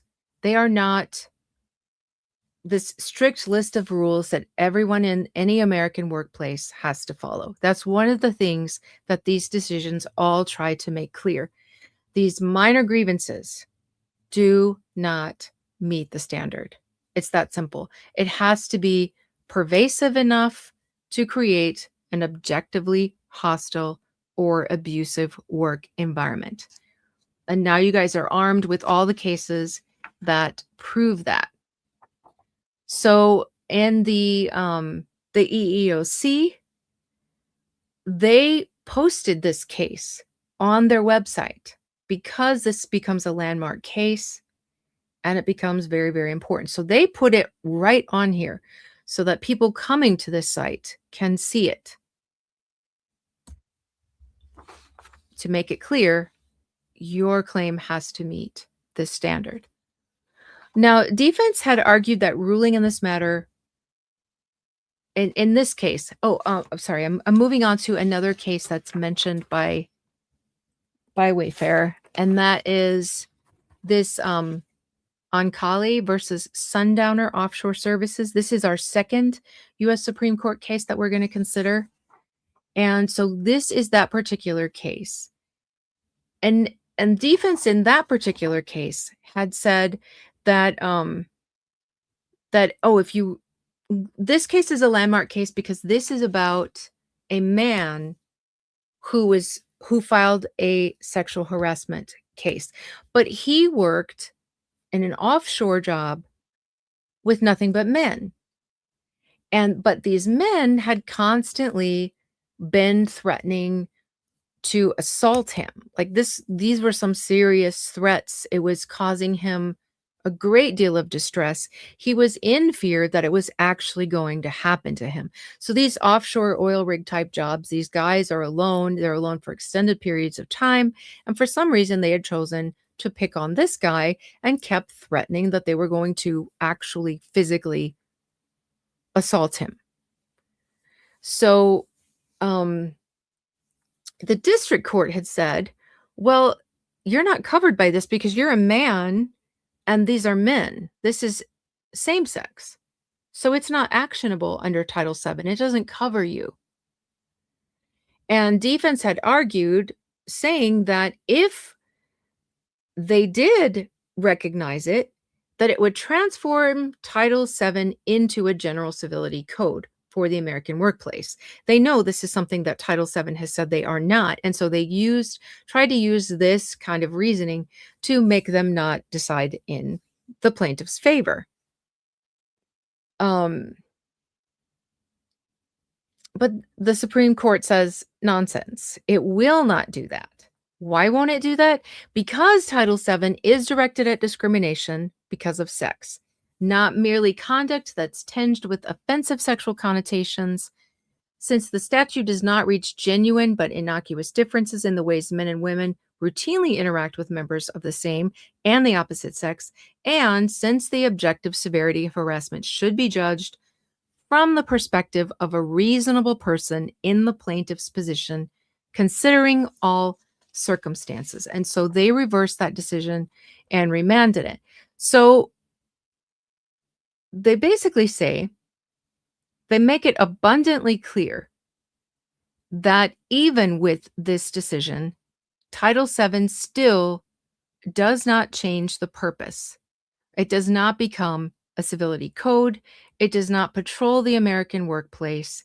And they also reiterated that even though we are accepting this into Title VII claims in this landmark case, still, you must meet objective severity of harassment, and it should be judged from the perspective of a reasonable person, considering all the circumstances. So even in different situations, that standard must always be met. So the next case, I'm going to start going through this faster because I see how long this is taking me. And I don't want it to go super, super long. So, I mean, I get totally nerded out and I love all these details. So, but I realize I need to shorten it a little bit. So in this case, this is Lawler versus Mont Blanc. And she was a manager in one of their boutiques. And she developed an autoimmune disorder, or I don't know if she must have already had it and it just worsened. It's a type of arthritis. I think it's pronounced psoriatic arthritis. And she was becoming disabled by it, basically. And she ends up falling. She breaks her foot. Her district manager, I think it is, comes to take a look at her store. It's coming up to the holiday season where people are required to work beyond the 40-hour work week. They all know this. She'd been doing this for years. She felt she could no longer do it. And her doctor had said she needed some time off. So she requests the time off, and they grant her the time off that the workplace routinely allows for. And she wanted beyond that. And they're like, we can't do this. Well, he comes in and he's kind of exasperated with her. And he's like, you got to walk through this boutique with me, because he was there to oversee everything. He's like, I want to look at these display cases. You, as the manager, need to hear my input as I tell you what I like and don't like about your displays. So it required her to physically get up and walk around. Well, she's got a broken foot. In the process of walking around, one of the employees accidentally steps on her broken foot, causing her immense pain. She's got to sit there in a chair now, and she asked for this extra time off.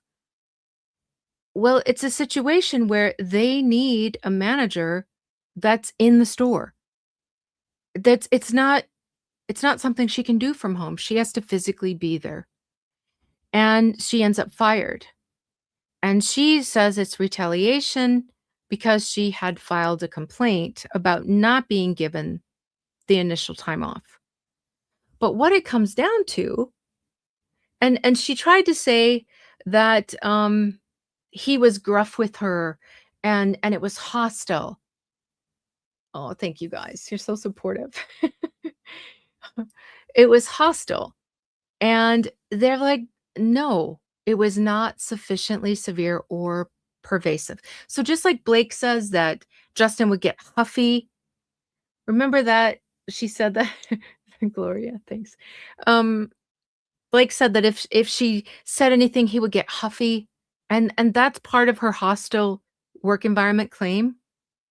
So she said this guy was abrupt, brisk, gruff, inconsiderate, short, mean.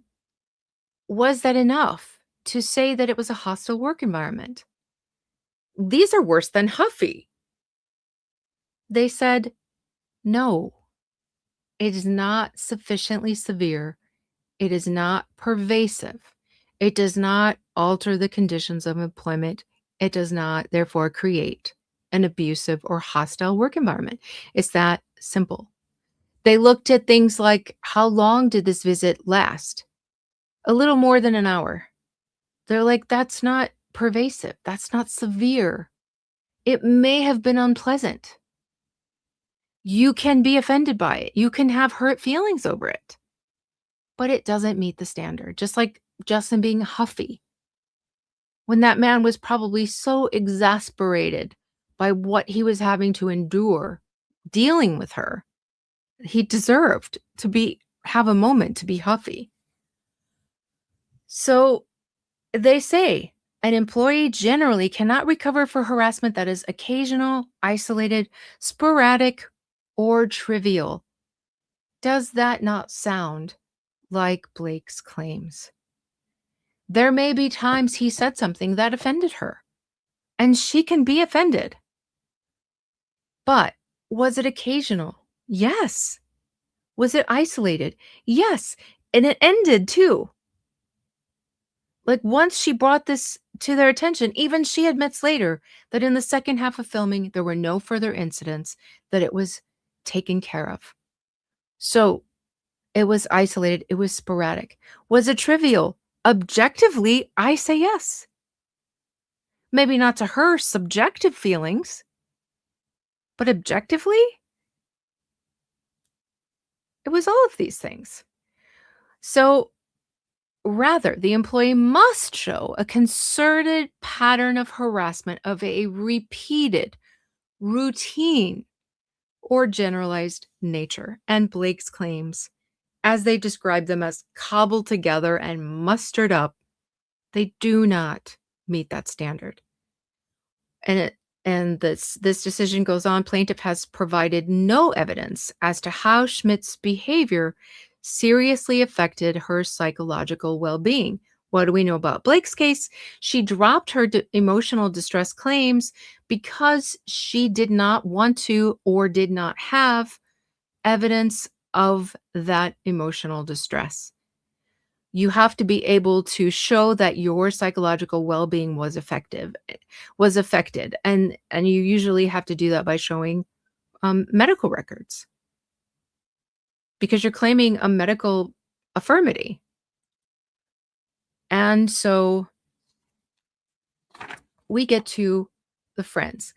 We're going to spend most of more of the time on this case than we have the others, because although this case was not a federal case, this was fought in California state courts. It went all the way up to California's highest court. It went to their Supreme Court. Also, it's a Hollywood case, and it has the very important theme, just like Blake's, of sexual discussions. And this involves writers who were writing scenes for TV, very much like him trying to have a conversation about writing sex scenes for this movie. Now, if you know Friends, you know that it was adult comedy and it had adult situations. They spoke in this article, it mentions different things that were brought up. Oral was mentioned, threesomes were mentioned, um, lots of innuendo, lots of raunchy moments. In fact, this article that was written about it back in 2018, the title of this 11 kinky, sexy, dirty friends moments that were almost too raunchy for TV. So this smelly cats were mentioned exactly. So this was the reputation of this TV show. So we have this woman, her name it was Amani Lyle, and she in her interview, they ask her or they tell her, "You will be in the writer's room where raunchy conversations take place. Will you be okay with that?" She says she will. So she gets hired and she works for 4 months. She is a writer's assistant and, as such, she's in the writer's room while the writers are coming up with not just the regular scenes, but the intimate and the inappropriate and the raunchy scenes. So naturally, she's subjected to that kind of stuff. Um, she describes things like, that it was like being in a junior high locker room, and that the discussions were, in fact, sexually explicit as she was informed that they would be before she gets hired. She ends up getting fired 4 months later because they fire her for what they say are her poor typing and transcription skills. So she's hired to do these things, and she doesn't do them well, they say, and so they fire her. She doesn't mention anything of any run-ins or fights or that she's filed any complaints about the raunchy behavior, none of that. She just gets fired, and after she's fired, she comes back and asserts a FEHA claim that she felt sexually harassed in her workplace. And there's, of course, related causes of actions in here. I have to say this, this is a list of all the attorneys. I have never in my life seen this long of a list of attorneys. Um, but oh, Gloria, I did not know that. I did not realize that, but that makes sense. Um, okay, but so this, like I said, ends up going all the way up to the California Supreme Court. This is what they decide, and this is a very, very long order. So I want to try to like go through this quickly because it's many, many pages. But the information, like I was trying to like rule some of it out, but it's so important because it is so pertinent to Blake's claims. So some of this I've already said about like what was on the set. She was forewarned. 4 months later, she's fired, and then she comes back with this claim. Now here in pink, here's what she says, that this language was so vulgar, and it included what? The recounting of their own sexual experiences. Now, this is one of Blake's claims. She said Justin mentioned he and his wife's private sexual experiences, right? Exactly the same claim made here as that. And let's see. And she says that this constitutes harassment according to FIHA. And it's decided in her favor at first, but then it goes to the Court of Appeals. They reverse and they grant defense's summary judgment saying that this sexually coarse and vulgar language in the workplace can constitute harassment based on based on sex or gender. They keep saying based on sex, but in this case, it means gender. Um, Within the meaning of FIHA, and if so, whether the imposition of liability under the FIHA for such speech would infringe on defendants' federal and state constitutional rights of free speech. I feel like I messed that completely up. But they say here the record discloses that most of the sexually coarse and vulgar language, they don't even say all, most of, um, he went on for 18 pages. You know what's funny is I think no, it wasn't 18. This is 28 pages. I was going to say I think this order is 18 pages, but it's not. It's longer. Um, that would have been funny if it had been exactly that. Um, so did not involve and was not aimed at plaintiff or other women in the workplace. So this is one of the criteria in this particular instance because it's writing for a sexually charged TV series. There will be sexually coarse and vulgar language, but they're saying, here's the thing. It wasn't aimed at the plaintiff. It wasn't aimed at other women. So it doesn't qualify. Based on the totality of the undisputed circumstances, particularly the fact that the Friends production was a creative workplace focused on generating scripts for an adult-oriented comedy show featuring sexual themes, we find no reasonable trier of fact could conclude such language constituted harassment directed at plaintiff because of her sex within the meaning of the FIHA. Furthermore, to the extent triable issues of fact exist as to whether certain offensive comments were made about women other than plaintiff because of their sex, we find no reasonable trier of fact could conclude these particular comments were severe enough or sufficiently pervasive to create a work environment that was hostile or abusive to plaintiff in violation of the FIHA. And so they remanded the matter. They're like, you got it wrong. Take what we say here and fix it.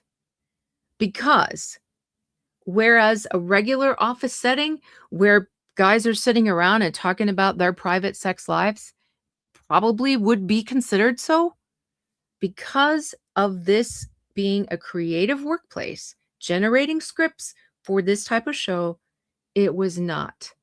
So Justin sitting down and saying, this is what the intimacy coordinator said we should do.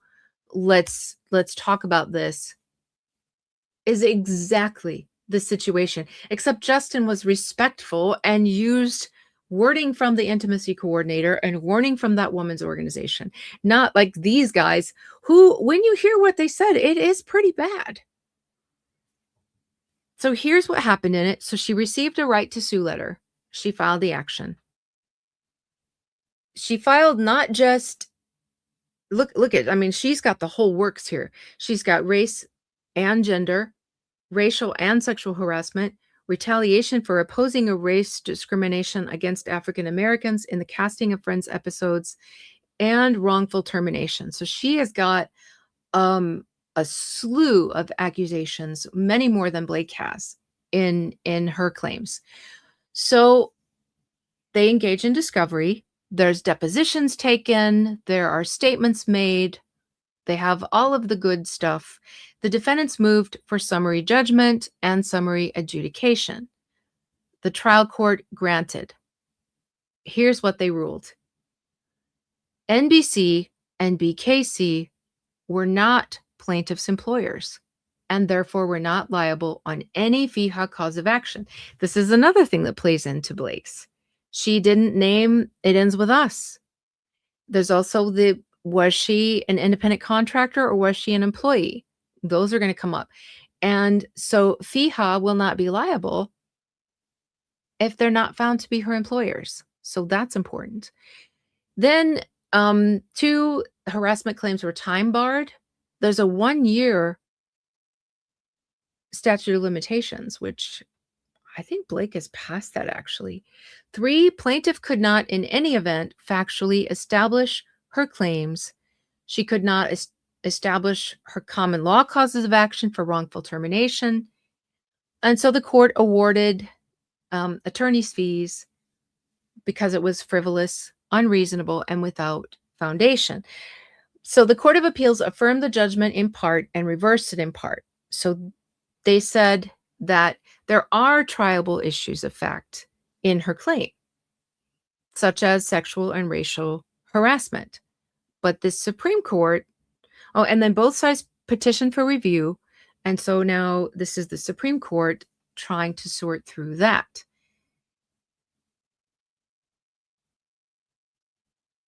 There are two big issues here. One, can the use of sexually coarse and vulgar language in the workplace constitute harassment based on sex within the meaning of the FEHA? And two, does the imposition of liability under the FEHA for sexual harassment based on such speech infringe on defendants' right of free speech under the First Amendment to the federal Constitution? So this plays in. They're saying, do the defendants who are writing this show, are you infringing on their First Amendment right by suing them for this? And that's going to come into play in a little bit. So they discuss first the sexually coarse and vulgar language by saying that there's no dispute that this type of language was regularly used in the writer's room. But they say this language is not actionable per se. Why? We have to look at the specific facts and circumstances to determine whether the language constituted harassment. So we're going to go through what some of that is. Was it abusive because of her sex? So the first task that they have to determine was, were her claims sufficient to establish a prima facie case of sexual harassment under the appropriate legal standards?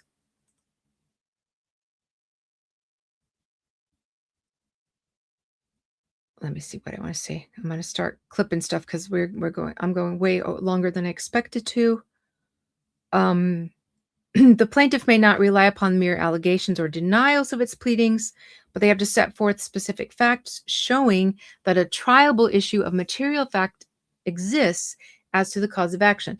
This is where we're at, because this was a summary judgment. We're at summary judgment. This is what Judge Lyman is considering right now. Are there issues that must be determined by a jury? So this is the standard that has to be set first.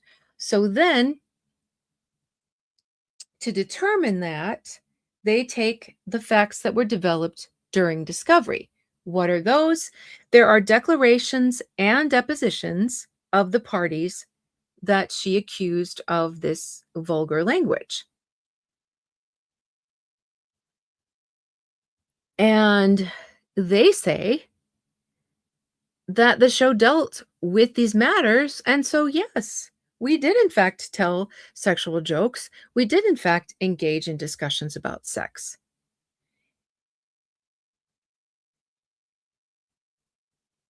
And when she was under her interview, she said that this would not make her uncomfortable.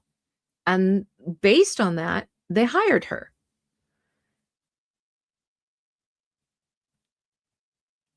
But in her testimony, in her deposition, she says that she was offended by all this stuff, the things that were said in meetings that she was required to attend, that they discussed things like, and this is where I'm saying, when I read this, I was like, wow, this is really bad. I would think this, even given the context, this would rise to that. And I think that's why the original court found in her favor, because it's pretty shocking. The writers regularly discuss their preference in women and their sexual preferences. One guy talked about he liked blondes. He liked a certain bra cup size. He mentioned He liked to get right to it and not mess around with foreplay. Like, was this necessary? Did the show go to that extent of vulgarity? It was TV. It couldn't go to that extent. So we're reading this and it's really, really shocking. And yet, the California State Supreme Court said, no, it doesn't meet the standard. What else? This guy, this creep, he talked about loving young girls and cheerleaders. And some of these conversations even occurred outside of the writer's room. They occurred in the break room. They occurred in the hallways. Like, how in the world did this um not get in her favor by the Supreme Court? She says during these meetings, Mullins consistently spoke of his oral experiences. He told the group, and this is a private thing between he and his wife, that when he and his wife fought, he would just get naked and they wouldn't finish the argument. He had a coloring book that depicted female cheerleaders, and he would draw vulgar images on them. During writers' meetings, he left this book open on his desk. Sometimes it was left on the assistants' desks, and they had to see his vulgar drawings. He would mess with some of the words to turn them to dirty words, and it does really sound like junior high here. They, some of the writers made masturbatory gestures. They spoke about what they would like to do to some of the female cast members on Friends.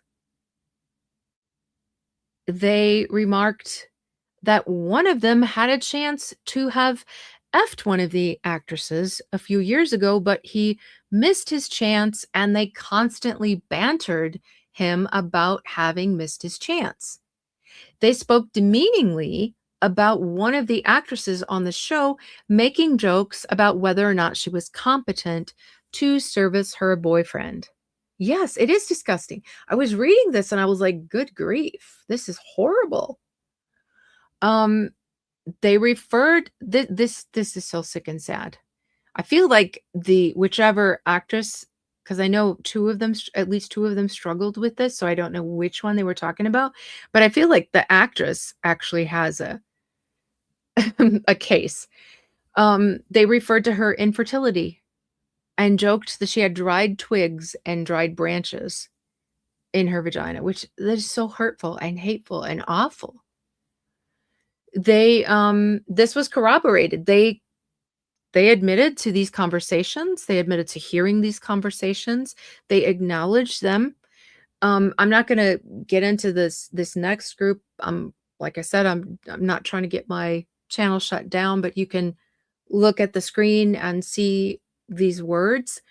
This is really, really awful, awful stuff that they spoke of. And I can look at it and in my subjective feelings, feel like this was absolutely not necessary to do, that the show never got to this level of vulgarity. It was on TV, it couldn't. And there was absolutely no reason to speak about the actresses in this manner. However, the law is the law. Did it get to that point? Let's see. They also testified that in the writer's room, there were male and female participants present. And both male and female writers, because the writers weren't all male. There were female writers too. And they also spoke about their own sexual experiences. And they did it why? To generate material for the show. This kills Blake's claim about Justin talking about his own experience in the setting of writing an intimate scene. Right here. Kills it. Okay. And let's see. It talks about some of the things that were in fact mentioned on the show that didn't make it to the show. And we see this stuff that sounded really, really shocking and disgusting a moment ago was actually mentioned in the show. So creatively, they had to have these discussions because ended up in the show. So you can understand how context and legal standard allowed for this. It moves on to FIHA and its prohibitions. It is unlawful under FIHA because we talked about, we're not talking about the Title 7 claims because this is not a federal case. This is the California state case. So it's California state law that you cannot, or it makes it unlawful that you discuss this stuff because of the sex of a person. So this is one of the criteria. Is that what was happening here? Were they saying this stuff in front of her because she was a woman? No. There were women in there having these conversations too. They were doing this in a creative background. So that makes this standard fail. They were not speaking to her because she was a woman and harassing her because she was a woman. This is just the atmosphere of this particular workplace. The point of FIHA is to protect and safeguard the right and opportunity of all persons to seek and hold employment free from discrimination. None of that was part of the problem here. She wasn't being discriminated against. This was being discussed in front of everybody, not something that was focused on her because she was a woman. So it doesn't meet the standard. It wasn't because of sex. It wasn't discriminating against her specifically. As gross as it was, it doesn't meet the legal standard. Okay, and let's see. Although FIHA is a protection from a broad range of conduct, including things like drawing these little pictures and saying these gross things, still does it meet the standard that it was hostile or abusive on the basis of sex? It does not. And again, this gender.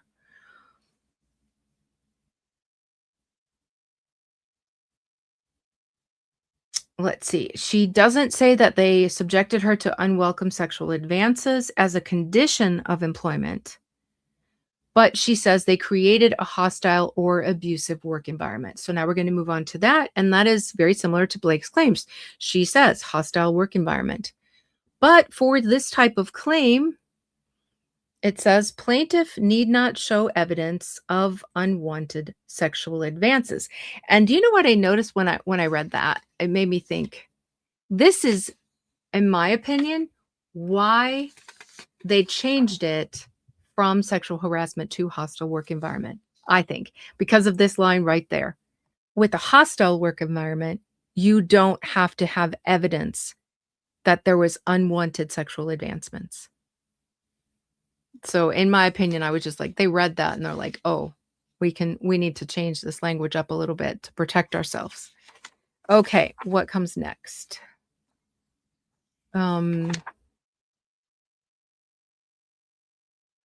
This is another job of FIHA. They're there to guarantee that members of both sexes will enjoy equal employment benefits. That wasn't an issue for her. So it's not like something, she was missing out on something because she was a woman. So that fails.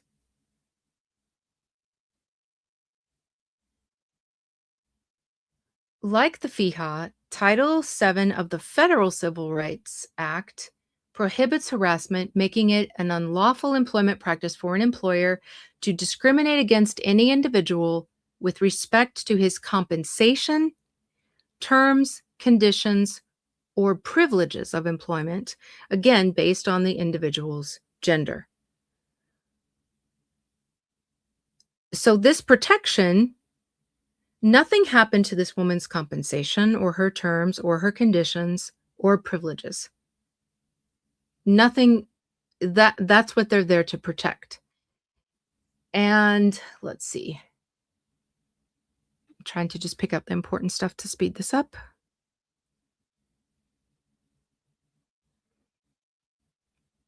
They're saying that California, so even though this is not a federal claim, this does not entail Title VII, they say that California courts frequently seek guidance from this federal statute to interpret FEHA and its prohibitions against sexual harassment. And so, because they do, they took into consideration this US Supreme Court case and standard that in order to prevail, an employee claiming harassment based upon a hostile work environment must demonstrate that the conduct complained of was severe enough or sufficiently pervasive to alter the conditions of employment and create a work environment that qualifies as hostile or abusive to employees because of their gender. So they even went beyond FEHA and said, let's take a look at the federal. Oh, it doesn't meet that standard either. Um, the employee must show that they were subjected to sexual advances, conduct, or comments that were one, unwelcome, that they had to endure them because of their gender, and that they were sufficiently severe or pervasive to alter the conditions of her employment or to create an abusive work environment. So Blake has asked for California law to be applied to her case. This would all apply then if he does choose to use California law. She will have to meet these same three standards. Did this happen to her because of sex? We have let's take in some things into consideration.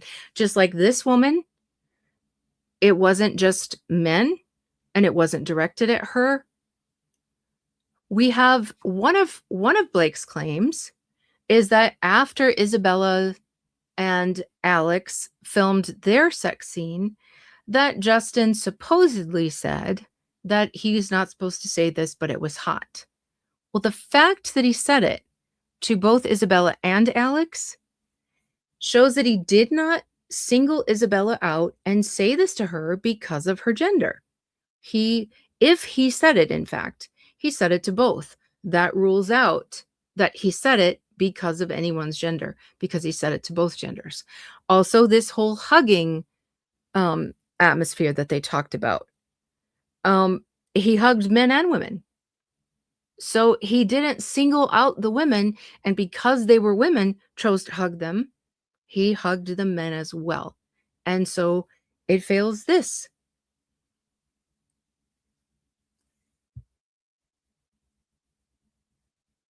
All right, let's see. What else? Is there anything more important on here? No, it kind of repeats over and over again a lot of these things. And now they go further on this step that because of gender, and we see how many times they keep repeating it. And they mention this US Supreme Court case as the reasoning behind it. But they say workplace harassment, even harassment between men and women, is not automatically discrimination because of sex. Merely because the words used have sexual content or connotations, but rather the critical issue is whether members of one sex are exposed to disadvantageous terms or conditions of employment to which members of the other sex are not exposed. So this woman was in a room where everybody, men and women, were being exposed to the same behavior. Was Blake being singled out? Did Justin compliment what the men were wearing or what with the men's appearance? Did he hug the men? Did he make that statement to Isabella and Alex? All of these things make that fail. The men were treated in the same manner, and that makes it fail. That makes it not discrimination. Let's see. And accordingly, they say, it is the treatment of the employee, not the mere discussion of sex or the use of vulgar language. That is the essence of a sexual harassment claim. It talks about things that can be harassment but it talks about them being directed at an individual, not just something that's done in the atmosphere of the workplace. It has to be directed at someone, and it has to be because that's a woman. There's also cases where it's general hostility to the presence of women in the workplace. These cases they mentioned, there were some men that constantly referred to female employees using demeaning gender-specific terms. We see those listed there. They were sex-based terms. They were meant to demean, and they were meant to demean exclusively women. In that case, that doesn't fail. That succeeds. That's a successful claim because it was targeted at women because they were women. No men were being subjected to this kind of abuse.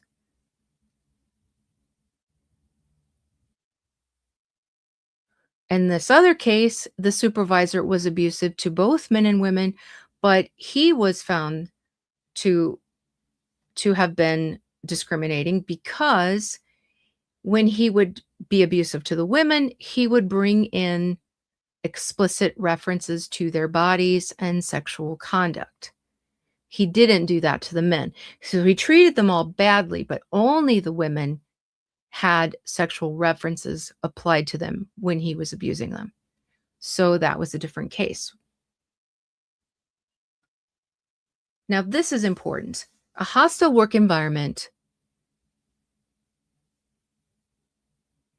sexual harassment claim is not established where a supervisor or coworker simply uses crude or inappropriate language in front of employees or draws a vulgar picture without directing sexual innuendos or gender-related language toward a plaintiff or towards women in general.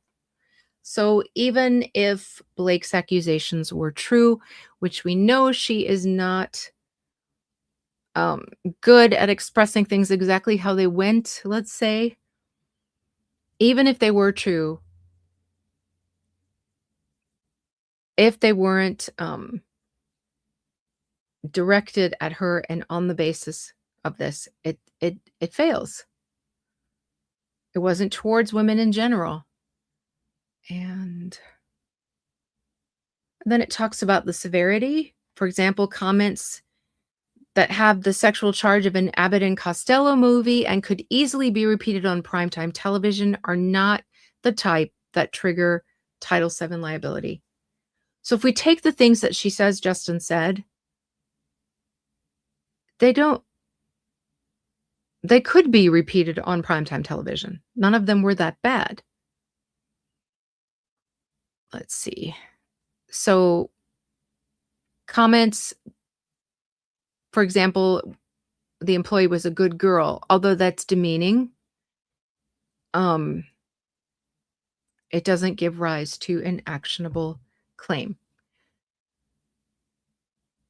So the Supreme Court forbids only behavior that's objectively offensive as to alter the conditions of the victim's employment. I hate how repetitive this is. Sorry, guys. I'm trying to go through and weed out some of these. This is the same order, and it just repeats and repeats and repeats. This can be determined only by looking at all the circumstances, including the frequency of the discriminatory conduct. Is it physically threatening or humiliating, or is it a mere offensive utterance?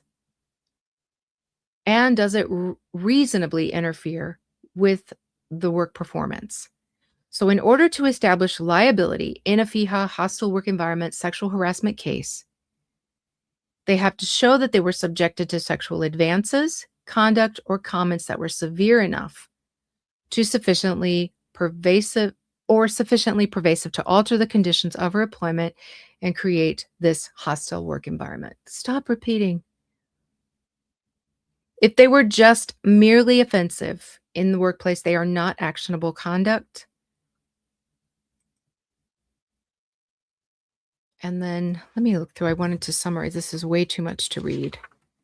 So One of the big things that's brought up in this part is also has to do with Blake's claim because part of her claims don't even involve her. She has in her complaint things that he said to Jenny Slate, or one thing that he said to Jenny Slate. She has things that he said to Isabella, like what I was just talking about. Does that count? Does that matter? They describe it here as like secondhand embarrassment.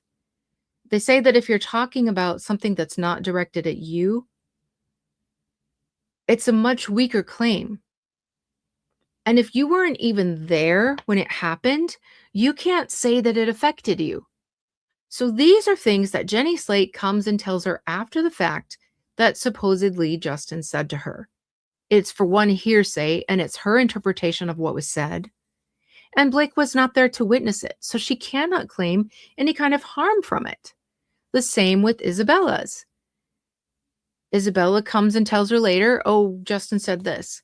She didn't witness that. She wasn't even there. This was filmed during the time she was refusing to come back to work.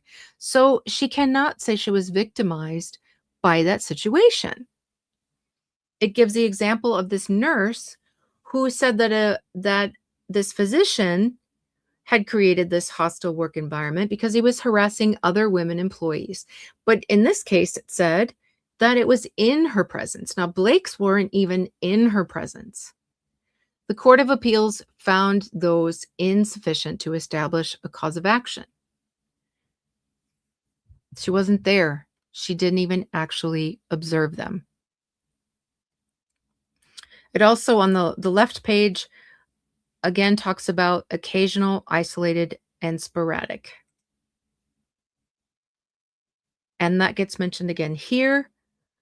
For example, these questions, did each alleged act occur once in 4 years or on a daily or weekly basis? That matters. How often did it happen? Was it within the 1-year statute of limitations? I'm not sure Blake's were. And so the court concluded that she did not sufficiently plead that she was subjected to a pattern of sexual harassment. It goes back to some of those more shocking statements that were made, such as the infertility, the stuff they said about that, the comments they made about the cast. Besides that,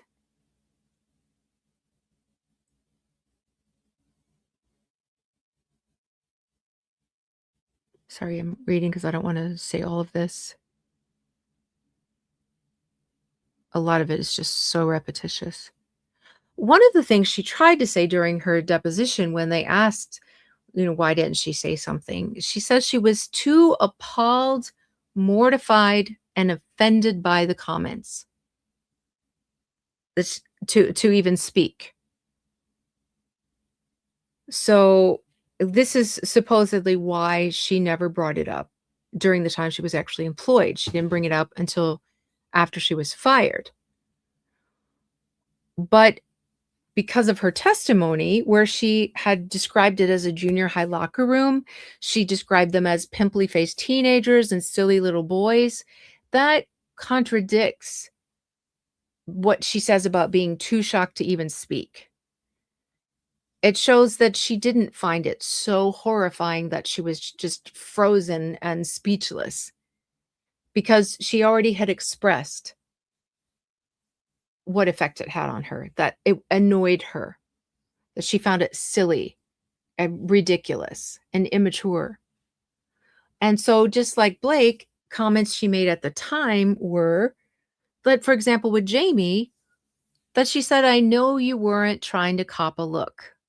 So things that she said when they asked her, did you want to file a formal complaint? No. She made statements about those actions at the time when it was discussed that made them not seem so serious. And then she didn't bring the more serious stuff or say she was emotionally distressed by it until later, when she had seen the contents of Jennifer Abel's phone and she was angry about something else. And so that counts. Do you have conflicting statements? Were you emotionally distressed, or were you just aggravated and didn't think it was a big deal? That all counts. So there's just so many similarities in this case compared to Blake's. Let me see if I missed anything. Again, it mentions the totality of the circumstances.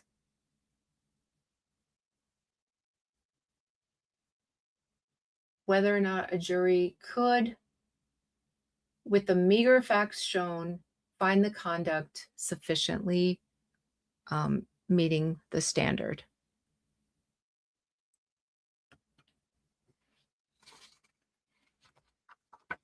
Let's see if I can make this brief. This basically just this shows the cases that they used to compare. Cases that she had cited in her complaint to support her argument. These were cases of other sexual harassment. Now, Blake has done this too. She's listed all of these cases and she says, these support my claim. However, when you look into those cases, they're very severe and very pervasive. They do not match her claims. They are much more severe.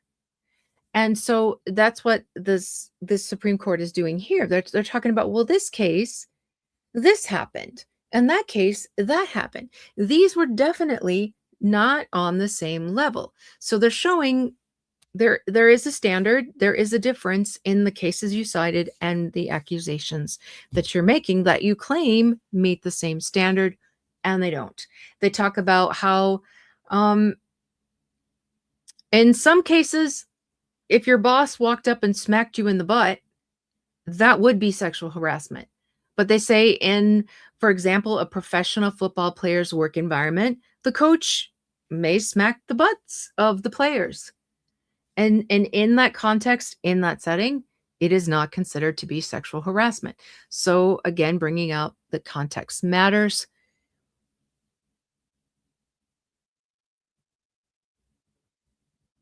Showing the difference in the cases that the Court of Appeals related. These had misogyny. They were demeaning, offensive, obscene, exploitive, degrading, and in different types of environments that don't match this same environment. So they're distinguishing the cases that the Court of Appeals used to come up with their erroneous decision, that they're telling them to turn around and fix it. You got it wrong. So finally, we get to the conclusion that the plaintiff did not establish and cannot reasonably expect to establish a prima facie case of hostile workplace environment, sexual harassment. I hope that this is what he finds in her case as well. And then they repeat some of the same stuff. But what I really wanted to point attention to is this is what some justices can do. Normally, it's just one justice writing the consensus of what all of the other justices have agreed to. Now, it doesn't have to be a unanimous decision. So sometimes there may be one or two justices that disagree, and they might write that they dissent, they do not agree, and they might spell out why they disagree. This is one of the rare cases where you have one of the justices, he agrees, but he wants to write more than what's included in the official decision. And so that's what he does. He wants to explain because he doesn't feel like enough was put on the point of the First Amendment right, the constitutional right that these writers have to express themselves freely. He feels like this complaint, this lawsuit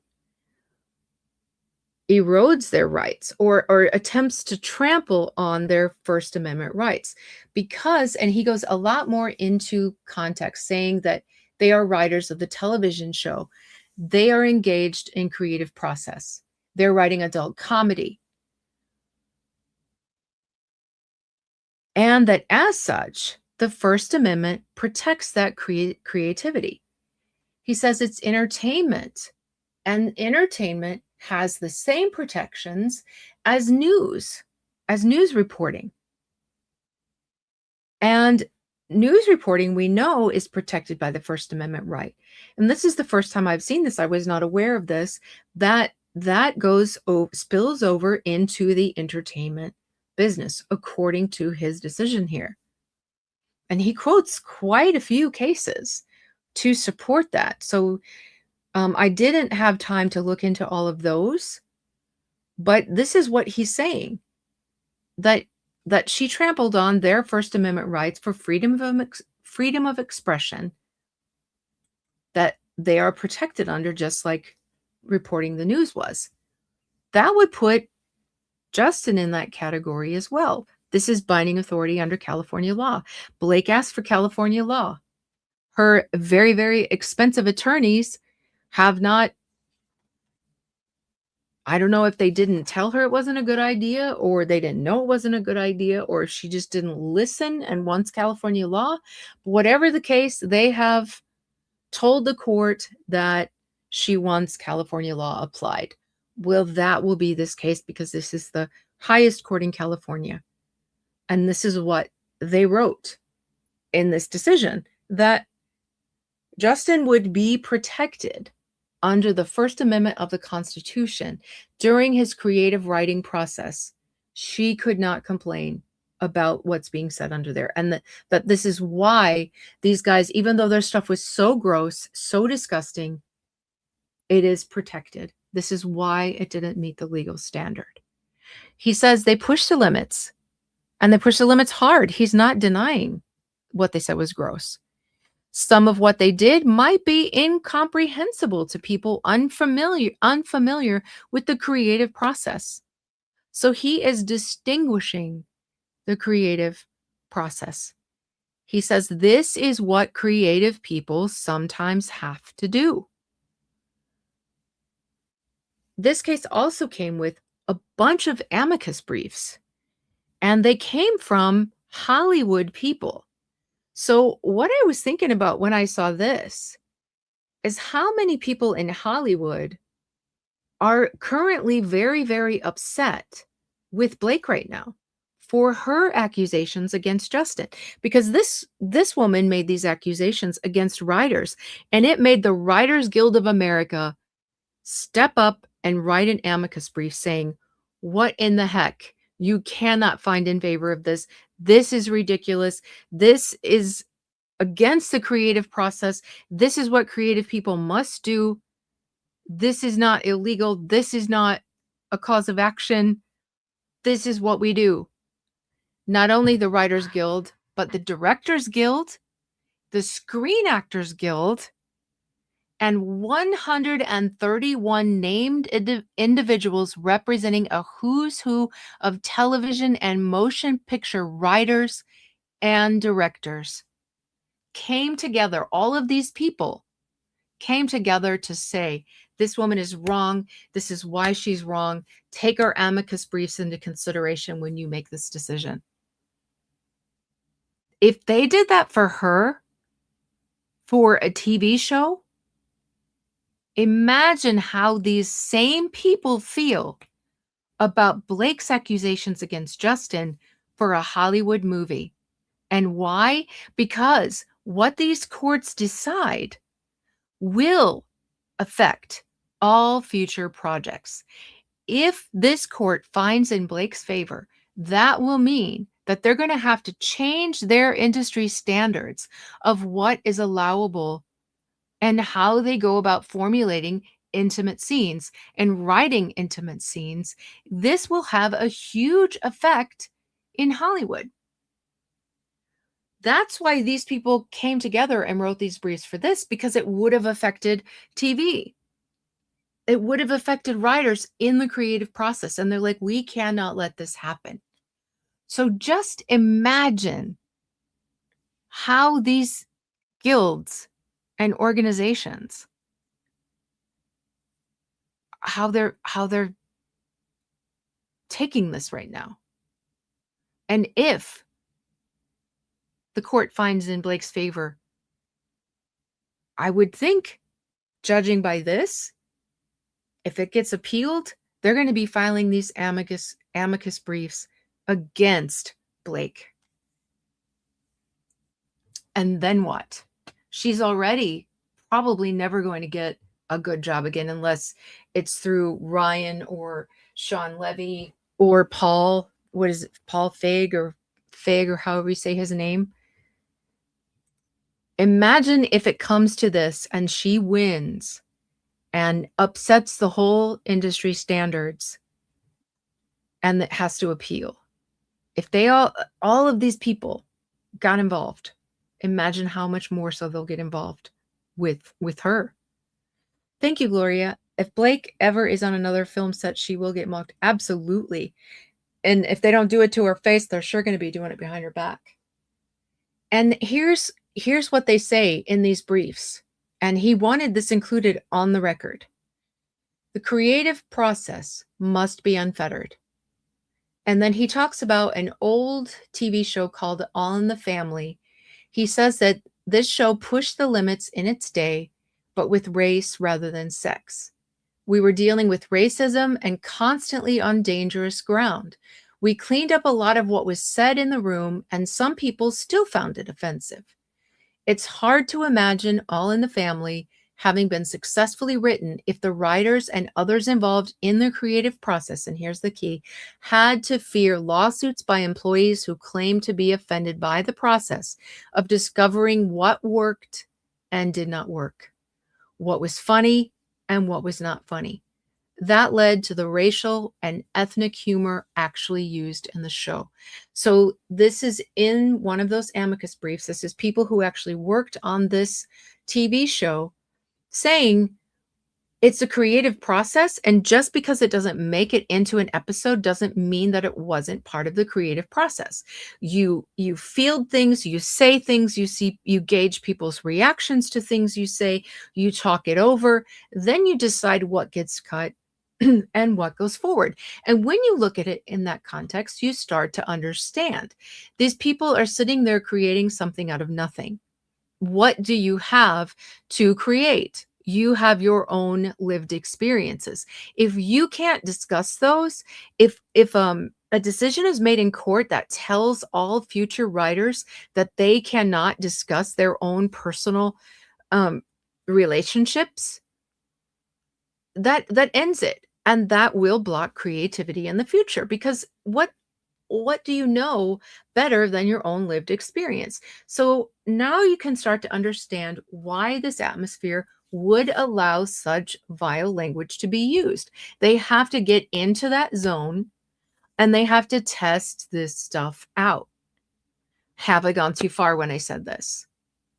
What experience do I have that I can attribute to this character that I write about regularly?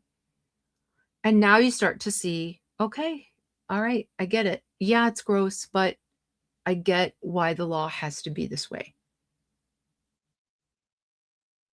Yeah, kind of like method acting, Christina. And I mean, at least in this case, they weren't pulling a Ryan and making 7-year-old children say this stuff. So how in the world is Blake sitting there being offended that Justin brings up oral in a scene that they're going to talk about possibly doing, but she's not offended that her husband made her 7-year-old daughter talk about it? Like, what in the world?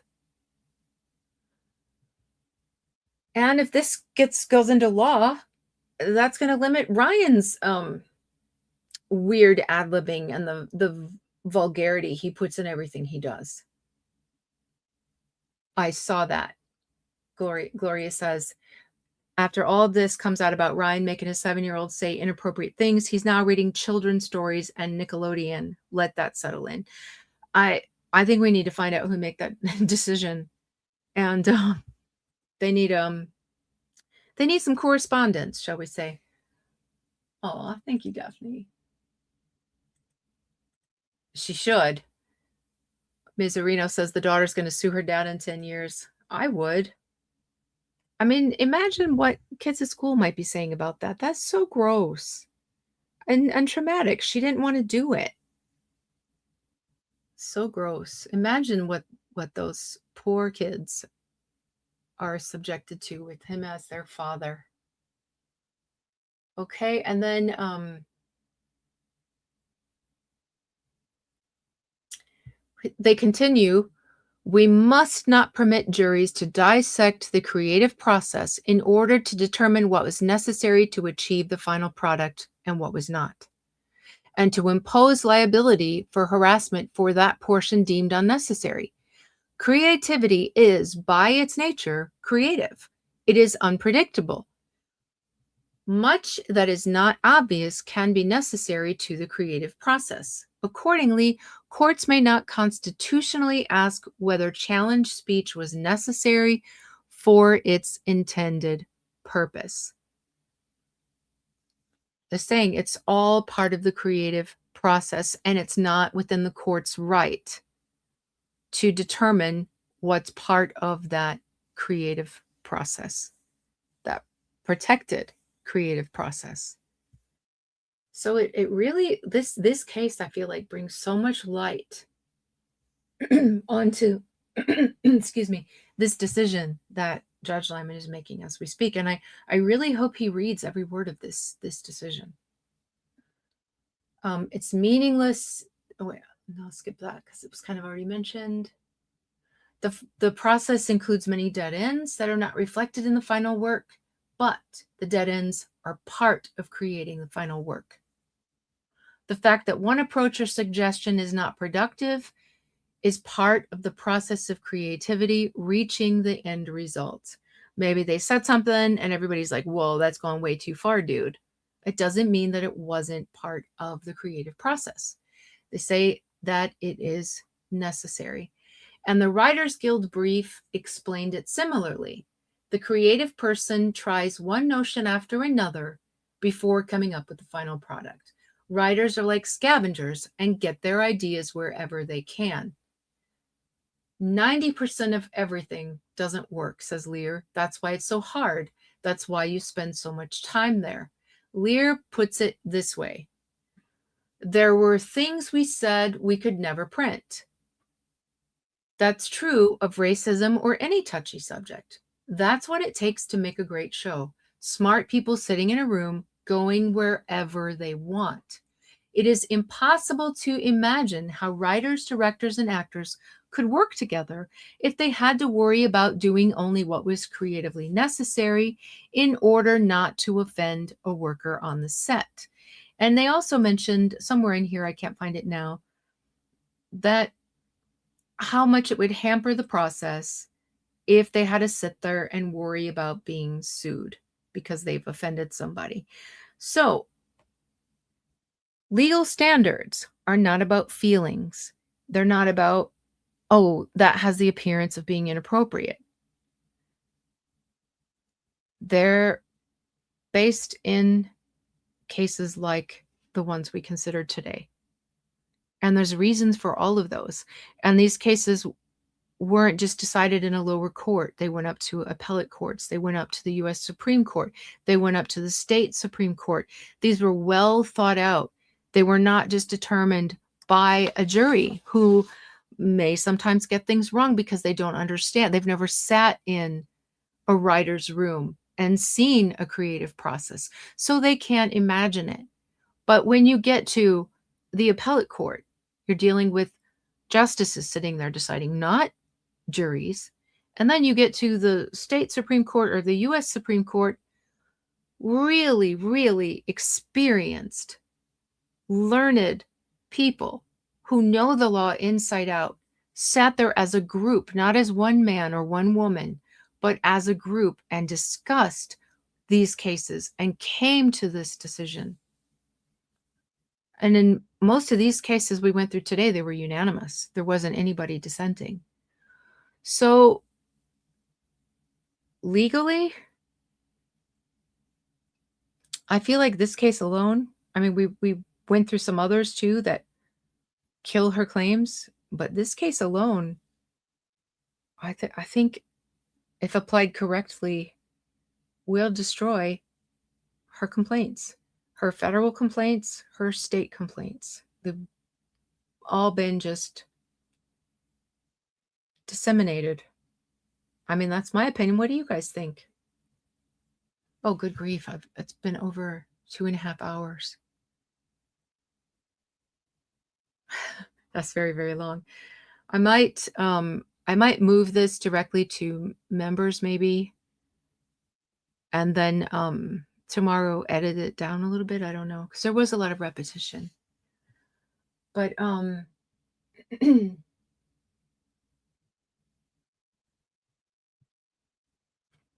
me look at your spend a few minutes at least. It's been a while. I miss talking to you guys. Yes, I believe so. They're all getting lambasted behind the scenes. Yeah, and people are starting to do it not even behind the scenes. They're starting to like do it publicly, like make fun. Gloria says the daughter's going to be writing a Mommy Dearest book in probably about 10 years, probably.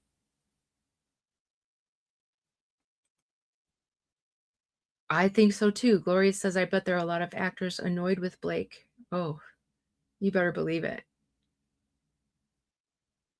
Especially now that they've seen, and I think there was a huge shift when Sony came out and called her, when it came out that Sony was calling her a terrorist, and some of these other people were speaking. I think it made people feel a little more like, okay, we can say what we feel. And I think that was a huge turning point for this case and for their reputations. Just Shorty says reasonable people find these claims ridiculous. Joe Raz says if she won, they would have to come down hard on Ryan. So true. He will be one of the actors that would be largely affected. He wouldn't know how to act. He's all about being raunchy and disgusting. Absolutely. Um, it would just be temporary. Maybe I won't do it. I was just thinking like just to clean it up because there's so much repetition. I'm a little embarrassed of it. It's weird that a few weeks out of practice, kind of makes me come back and be not quite as fluid as I like to be. Definitely want to re-listen. Let's see. All in the Family could never be in today's TV. People are way too sensitive and triggered. They lose the ability to change the channel.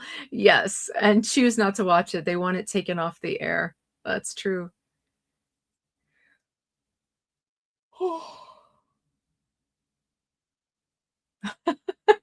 Daphne says, good thing you weren't on Omar's podcast tonight. You wouldn't be able to handle it. Politics. Yeah, I don't go there. I don't, even if I have strong opinions about something that happened, I don't like to discuss it because it can be so divisive and people get so emotional about that stuff. Just Shorty says, I love when Sony did that. I still can't stand Sony. Yeah, because they, it kind of made me a little more mad at them, actually, because it tells me that they saw what was happening and they knew it was wrong and they still supported her. And that's infuriating. I love that they were saying the things they were saying in text and that got released and that she had to see what they said. But yeah, I still can't stand them either. Gloria says, isn't it funny how all her A-list buddies were on board to help hurt Justin, but are all silent as a tomb now? Yeah, I don't think any of them, I mean, that's what a pariah is. Nobody wants to, it's not just not being liked. It's like nobody wants to associate with you because the sheer association with you was going to ruin their reputation. Christina says, I don't usually do it either. It's very divisive, at least not online, in person, maybe. Yeah, where the people directly that you're talking to and you could see facial expressions and temper your words and stuff. Online, it's a disaster.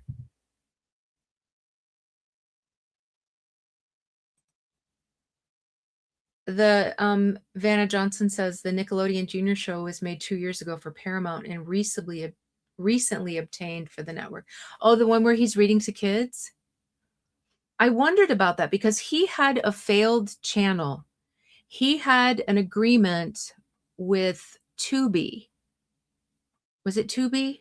It was one of those really little streaming services that was free, I think. Was it Tubi? Somebody help me out here. Um, he had a first look agreement, and then he was creating a channel for their network.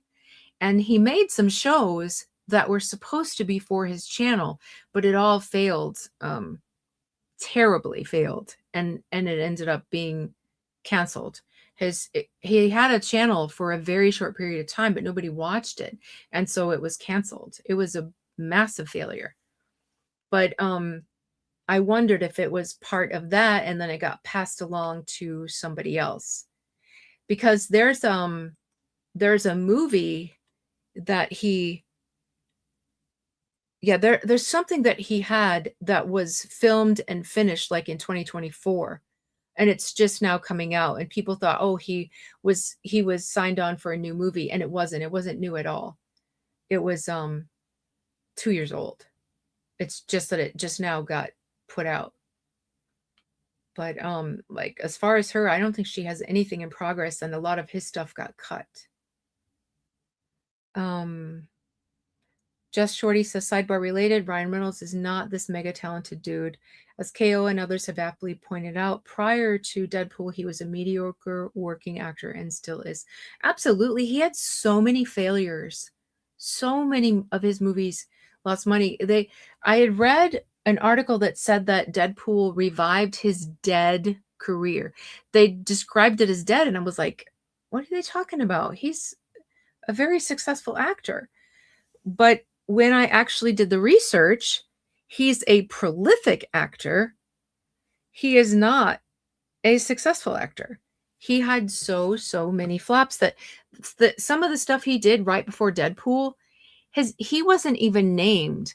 He was like the guy who got in a fight at the bar. His character didn't even have a name. That's how bad it was. And he pulled all kinds of strings and dirty tricks to get Deadpool made. And that's what revived it. But his Hollywood career is not. That's what kills me. These two act like they need to take over and take the job of the director and the writer and the music and all of this.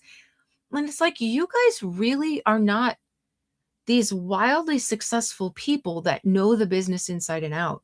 You have no business coming on and thinking you know better than anybody else.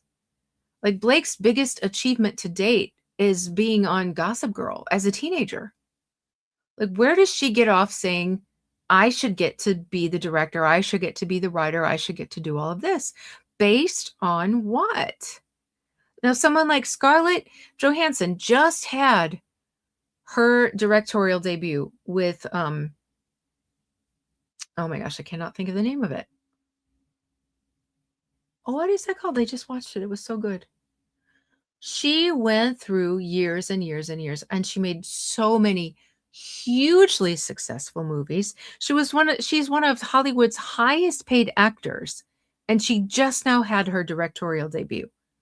Why does Blake think that she can compare to that? She has had like failure after failure in movies.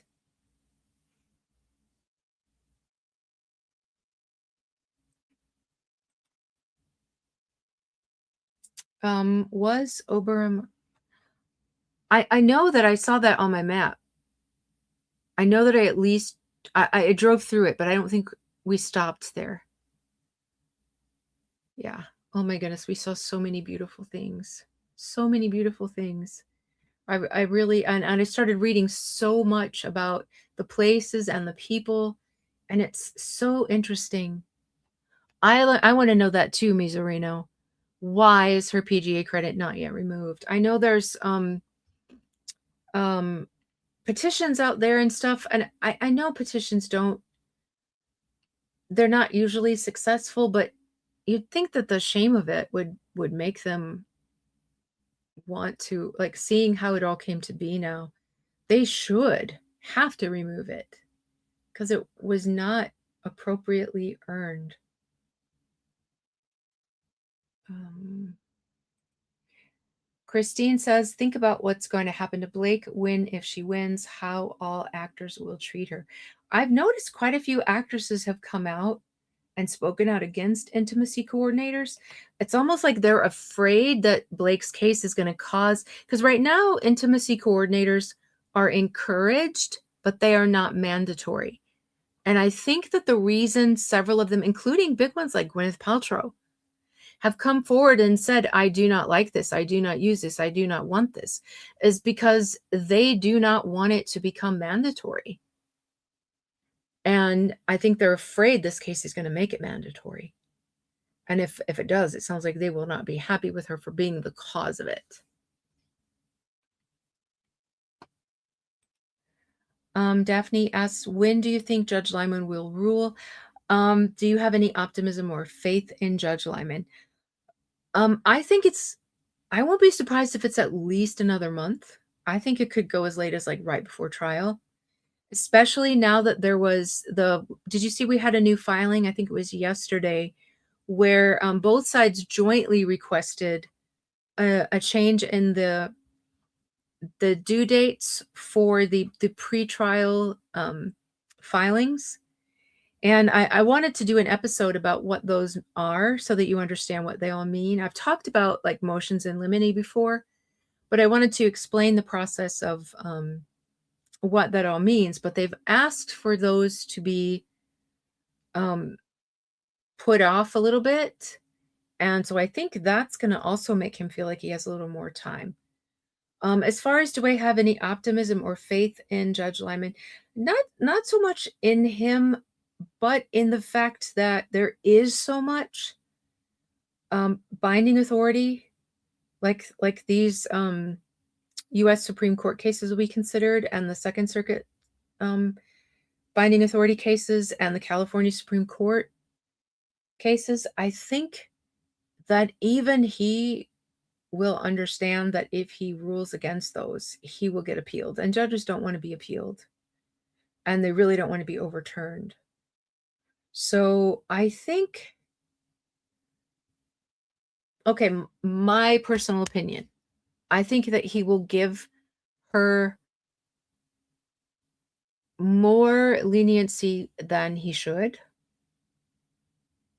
But when it comes to like inexcusable have to answer to this binding authority, I think he will do that. But I think if there's the slightest possibility that he can say, this needs a trier of fact, this needs to go before the jury, I think he will. He will find reasons to excuse it. But I think in the situations where it's unquestionable that he must follow binding authority, I think he will have no choice but to do it. But I think he's going to try to make as many decisions in her favor, or try to prove that they need a trier of fact as he possibly can. And that's based on his order when he dismissed Justin and Jamie and everybody's, when he dismissed their complaints, their cases, because he went beyond what he was supposed to do to make it fit. And that's not just my opinion. There's been plenty of attorneys who said that. There's been 3 judges that I know of that have said that he went beyond and he did and said things in that ruling that he shouldn't have. And then he did it again with Jennifer Abel's case when Stephanie ruled, or when Stephanie filed a motion to dismiss Jennifer Abel's case. I think he made some errors in that. I never got through all of it. I did a couple of episodes on it, but then like at that time there were so many filings happening at once, I never got to get back through it. Oh, Fubo, not Tubi. That's it, Donnie. It was Fubo that Ryan had that channel with, and it failed. So yeah, that's just my personal opinion of what I think will happen because of his original dismissal of Wayfarer's claim and his not so long ago dismissal of the claims of Jennifer Abel's claims. She had some good claims against Stephanie for what Stephanie did to her, specifically Van Zandt, and I feel like he made some pretty serious errors in taking that away from her. And I hope she comes back and fights it and it gets overturned and he gets set straight. So those are the reasons I don't have much faith in him as an actual judge.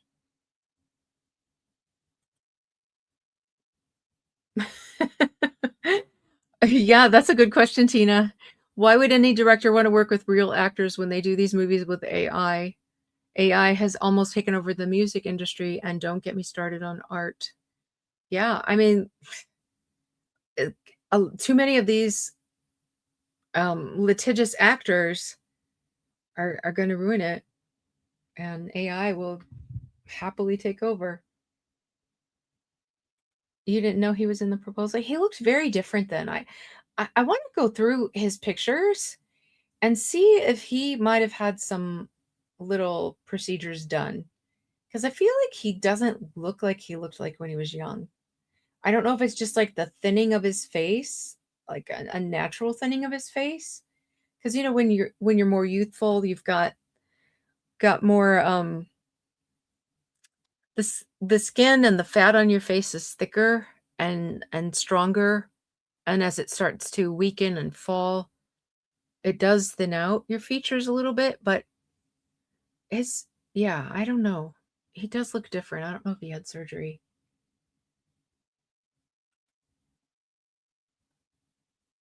Fubo effed up beyond oblivion. Yes, Julian. Should have never teamed up with Ryan. He had one success. He had Deadpool, and they're like, "Oh, let's do Ryan."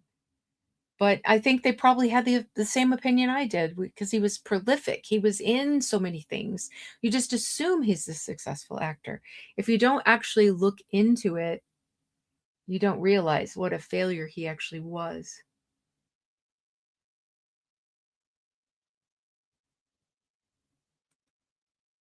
Sunny Day said, I watched an interview and the person Netflix has like 6 movies he made, but he hadn't even been available. But hadn't even been available. They're so bad. Ryan movies? Have you ever gone to look at his maximum effort and seen like he puts up, you know how a business advertises their biggest projects and their best work? You go through and he just does these, dresses up like Deadpool and like walks around his house, sometimes with Hugh Jackman and sometimes all alone, doing weird things. And that's on there on his web. It's so embarrassing. That's on his website as his actual work, his portfolio. It is so embarrassing.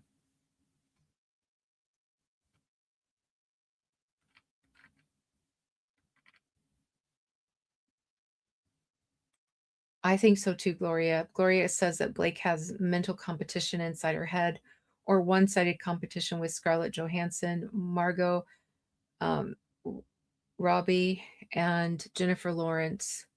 And what do all these women have in common? Oscar. Did you ever see her Instagram post where she says that she appreciates Taylor Swift and Beyonce because they don't have that competition, like they can support other women and not look down on them, something like that. Like I'm like, on what planet could you possibly consider yourself on the same level as those 2 women? Of course, they don't treat you like your competition, you're not.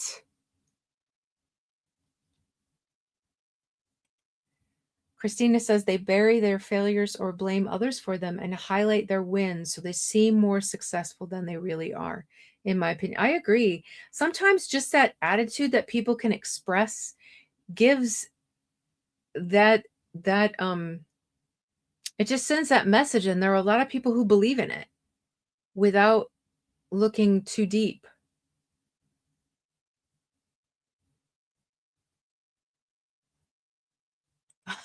Daphne says, did you see my comment on Leanne's page? I think you should You two should do a stream going over the common inner PGA about sleeping only 1.5 to 3 hours a night for 3 months.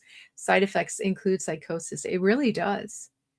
They say once you're up for like 36 hours or you get really sleep deprived, it's equivalent to being drunk and then eventually equivalent to psychosis. Leanne says we need to write to the PGA. At this point, like I'm not going to set out a commission, but I think a lot of things need to be addressed. The kids thing is very disturbing to me. Very disturbing. Who knows what he will say? Because like that Deadpool Wolverine, that's on the Disney Channel. Now, granted, for like really young kids, you can set it on the kids setting, and it will filter out stuff like that. But then you start getting into the kids that are big enough and want to watch superhero movies, but that's just not appropriate for them still.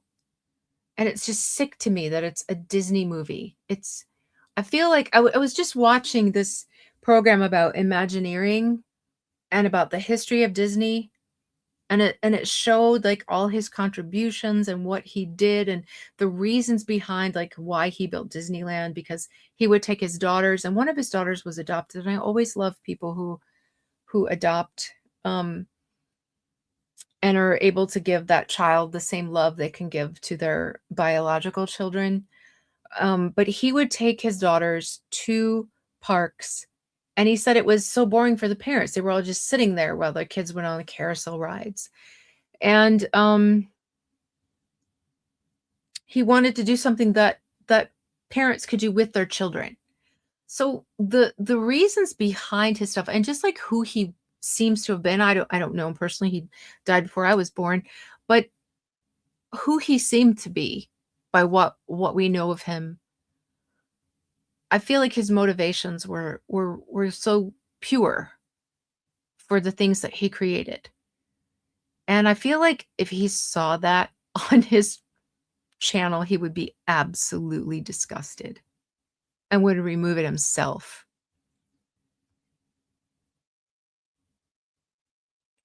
Yes. Chris Wildfire says Ryan has tried this before. He's always been a problem too on Blade 3 and Boltneck. I remember people talking about Boltneck, and they're like, he was like just a copycat Jim Carrey.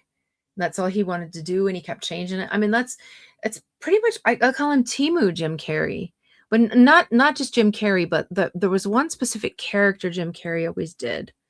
Was it like with the mask?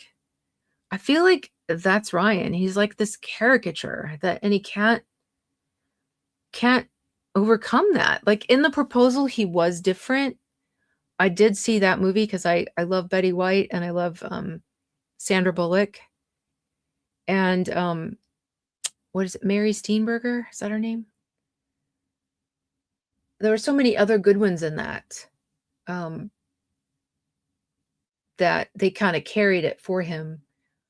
But yeah, and when he gets, you can tell when he has enough authority over something, because that's what he does to it. He turns it into that.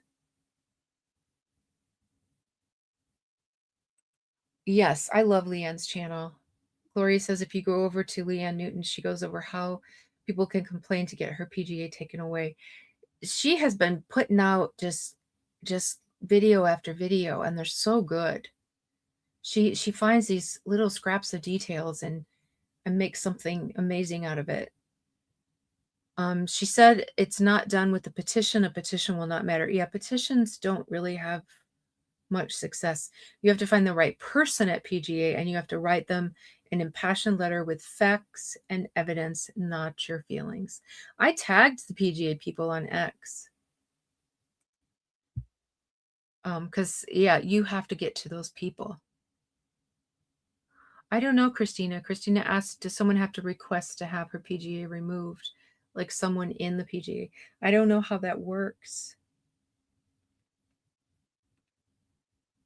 Oh, really? Jennifer Lawrence didn't use one for her movie. That was the other one. That was the other one. The big name. There was Gwyneth and Jennifer.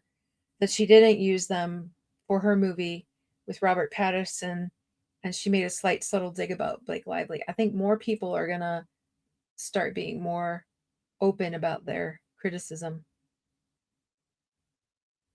Yeah, I think so. I think so too, Just Shorter. We can start a letter writing campaign to request that the PGA be removed.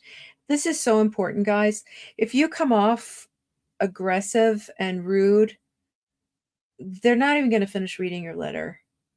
So it's really, really important to be intelligent and respectful and to give good reason for your request. And that her PGA cheapens the status of PGA. It does. It it ruins the meaning of it.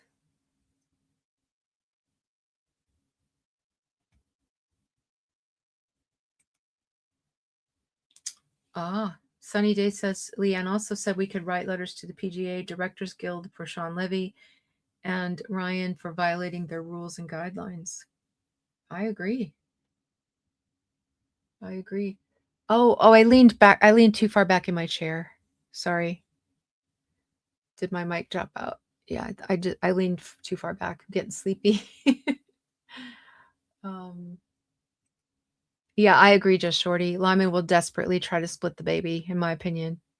But he also doesn't want to make waves in the industry. I think that's one helpful thing in Wayfarer's favor. He's got a brother in the business, and he will understand that what he rules could have big effects in the industry.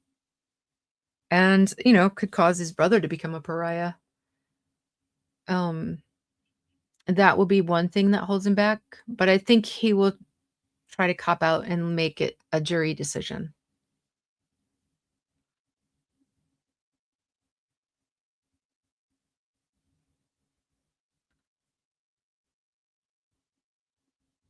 All right. Well, I've gone over 3 hours. I've never had one this long.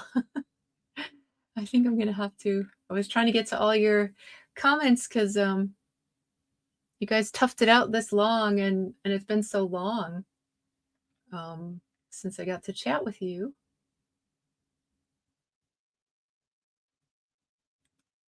Aw. Your kids got to go to Disneyland for the first time when they were preteen and teenagers, and they freaking loved it. It was the perfect time to go, says Gloria. Yeah. Um, I think little kids, it's a little overwhelming, and they don't really fully understand or appreciate. Oh, thank you for putting Leon's link, Christina.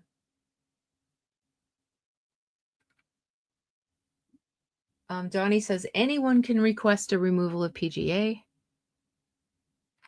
All right, I'm gonna have to. Lori's back after eating, and I'm still here. Aw, Lisa, that's so sweet. We missed you. Thank you for hanging out with us. I missed you guys too. I really did. I would occasionally come on and look at some comments and stuff, but I mean, our days were just absolutely filled. And just at the end of the day, I was mapping out the next day's activities because I never knew for sure like how long it would take to get from place to place along that romantic road, and how long it would take to go through. Because some of the castles and stuff, they close for the winter. Others close just during the week, and they're open on the weekend. We were also there on Carnival, which was kind of a big deal there. And so some were closed just on that day. So some of the places we had to skip if they weren't even going to be open. Others we thought we'd get through quickly, and we got there and just like, wow, I don't want to leave. And so, I mean, the days were just jam packed. And so I really didn't have time to even look at my comments like I usually try to do. But anyway, I'll now that I'm back in action, I want to try to get through this. My goal is to get through it before he makes his ruling. So that's one reason I'm like, don't rule yet, don't rule yet. But also I want him to take his time and go through all of this. So especially this friend's order from the California Supreme Court, because I think it's huge. Oh, thank you, Tina. Respect, your priorities are spot on. Yeah, we have to get away from this sometimes. And I have my health I have to worry about. My mom's health is very distressing, and just other things too that come up in life that you have to deal with. And if I dwell in negativity too long, it's not good. It's not good for any of us. So I try to when I need to have some family time and some me time, and highly recommend it. I feel much happier and more grounded once I've done something like that. So, um, oh, thank you, Gloria. She says, I just have to let you know that your lives are never too long. I enjoy them. Well, you guys make it fun. You really do. You have great. I try not to. I saw you guys being hilarious when I was talking about Friends and you were going over different episodes. And I was like, I can't look. Um, I can't look or I'll get distracted. It's already too long. Thank you, Christina, for sticking through for the duration. I don't know how you do all of the modding that you do for everybody. Literally every channel I go to watch, you're there modding. So thank you so very much for that, and thank you, you guys all. And I just want to say, like, it's not just content creators that are getting the word out. The fact that you guys have not given up on this case, that you still come, that you still watch, that you still comment, that you still go talk about it on your social media or in comments under YouTube videos or other social media posts, that gets the message spread. It it helps the algorithm on all of those avenues, and you guys are doing a lot. Like those of you who've written letters or tagged people on social media, just it all adds up. Like we're all doing this together, and nobody's more important than the next, from the attorneys doing it to the content creators doing it to the the viewers. It all matters. So thank you guys for not giving up, not tiring out, and still showing up and making sure the word gets out. So, and I know it's not the most important thing that's happening on the world stage right now. Some of them are just too dark, for at least for me, to even contemplate um, covering. But it is still important. It is, and yeah. I went to Linderhof Palace. I went there, and I went to oh, what's the other one?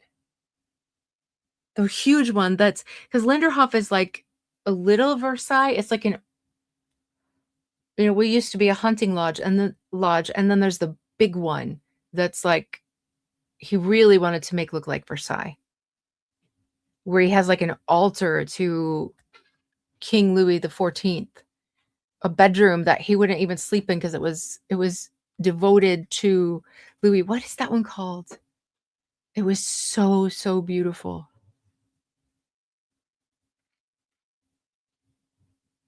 I can't think of the name of it. Air Air TMC? Something like that. I probably slaughtered it, but it was absolutely beautiful. Yes, the orchestra grotto. Yes, but it was closed because it was winter, and it was so snowy in Bavaria because it's such a high elevation.